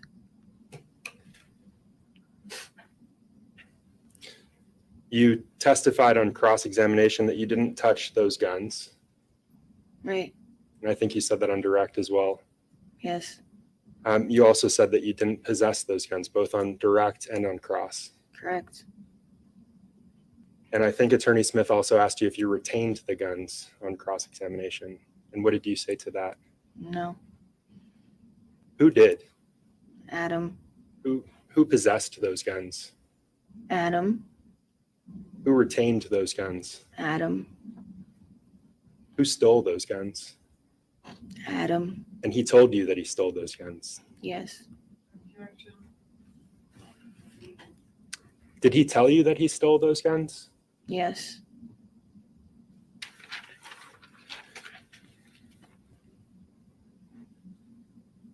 So on your direct examination, you talked about the first statement that the defendant told you. And I want to clarify between the first statement and his admission to you of what he'd done. In his first statement, did he tell you that Kim Frayne was sleeping when he went to her home? Overruled. Go ahead. Sorry, let me ask that again. You were talking about Kevin coming over and second statement. yes. I don't really feel like there's anything else that's, I mean, Yeah. Just it's going just, over and over. yeah, I don't think anything, New nothing from- else left to dig out from that. So Yeah. Lisa's, well, he's not getting a word in at all. No, he wasn't. An objection. Yeah, I know. Well, I guess we're done and we're caught up as we can be, I think, I mean, don't get me wrong, there's plenty left of information that we can garner from this, but um But we got a good foundation for when the yeah, trial gets going we here. absolutely do. I'm gonna hold on a second. I'm going to again drop this link in the chat. Now, this link that I'm getting ready to put in is the probable cause affidavit. It's a 45-page document or 40-some page document that goes into detail, extreme detail into what information they received in order to arrest him, including Kayla's statements. Right. So, I'll give this out to you guys. You haven't sent that to me, have you, on Instagram? I sent something on Instagram. What was it I I sent? think it was a timeline or something. Oh, okay. Okay. So if you happen to think of it, shoot it to me there, will you? Because I'm not on my phone. Yeah, I will. I'll do that. Hold on a second. Let me do it right now so I don't forget. Yeah, I'll check that out. Um, And JB said her too, I think. yeah, I just sent it to, Okay. Yeah, it goes into the same one. Duh. yeah, I sent it. But yeah, that's a big read. But it'll get you caught up with what we've missed. Yeah. And then I guess for the jury selection, let's just cross fingers that, they get a good jury, and Get ready to hopefully go. the jury selection process doesn't take too long, and we'll get started on opening statements hopefully by the end of the week. Yeah. Maybe closer to the beginning of the following week, but I don't know. Sometimes those jury selections, they'll pick the jury selection, they'll do that, and then they're like, okay, opening statements starts this afternoon. I mean, you just never know. So, Right. We'll just have to wait and see. Yep, but I will absolutely keep my eyes open for that. Yeah, a bonus live, right, QB? I think on Monday, what do you guys think about watching the because Test- we had discussed watching the Jennifer Crumley testimony. testimony and cross-examination and then the closing arguments. Yeah. What do you guys think about that for Monday? Sounds good to And me. then if something else pops off between now and Monday, then Yeah. something, more breaking news or more important, or not that one case is more important, but I guess there are some things that can wait and other things that can't. Right. You know. Exactly. So, Sounds all right. good.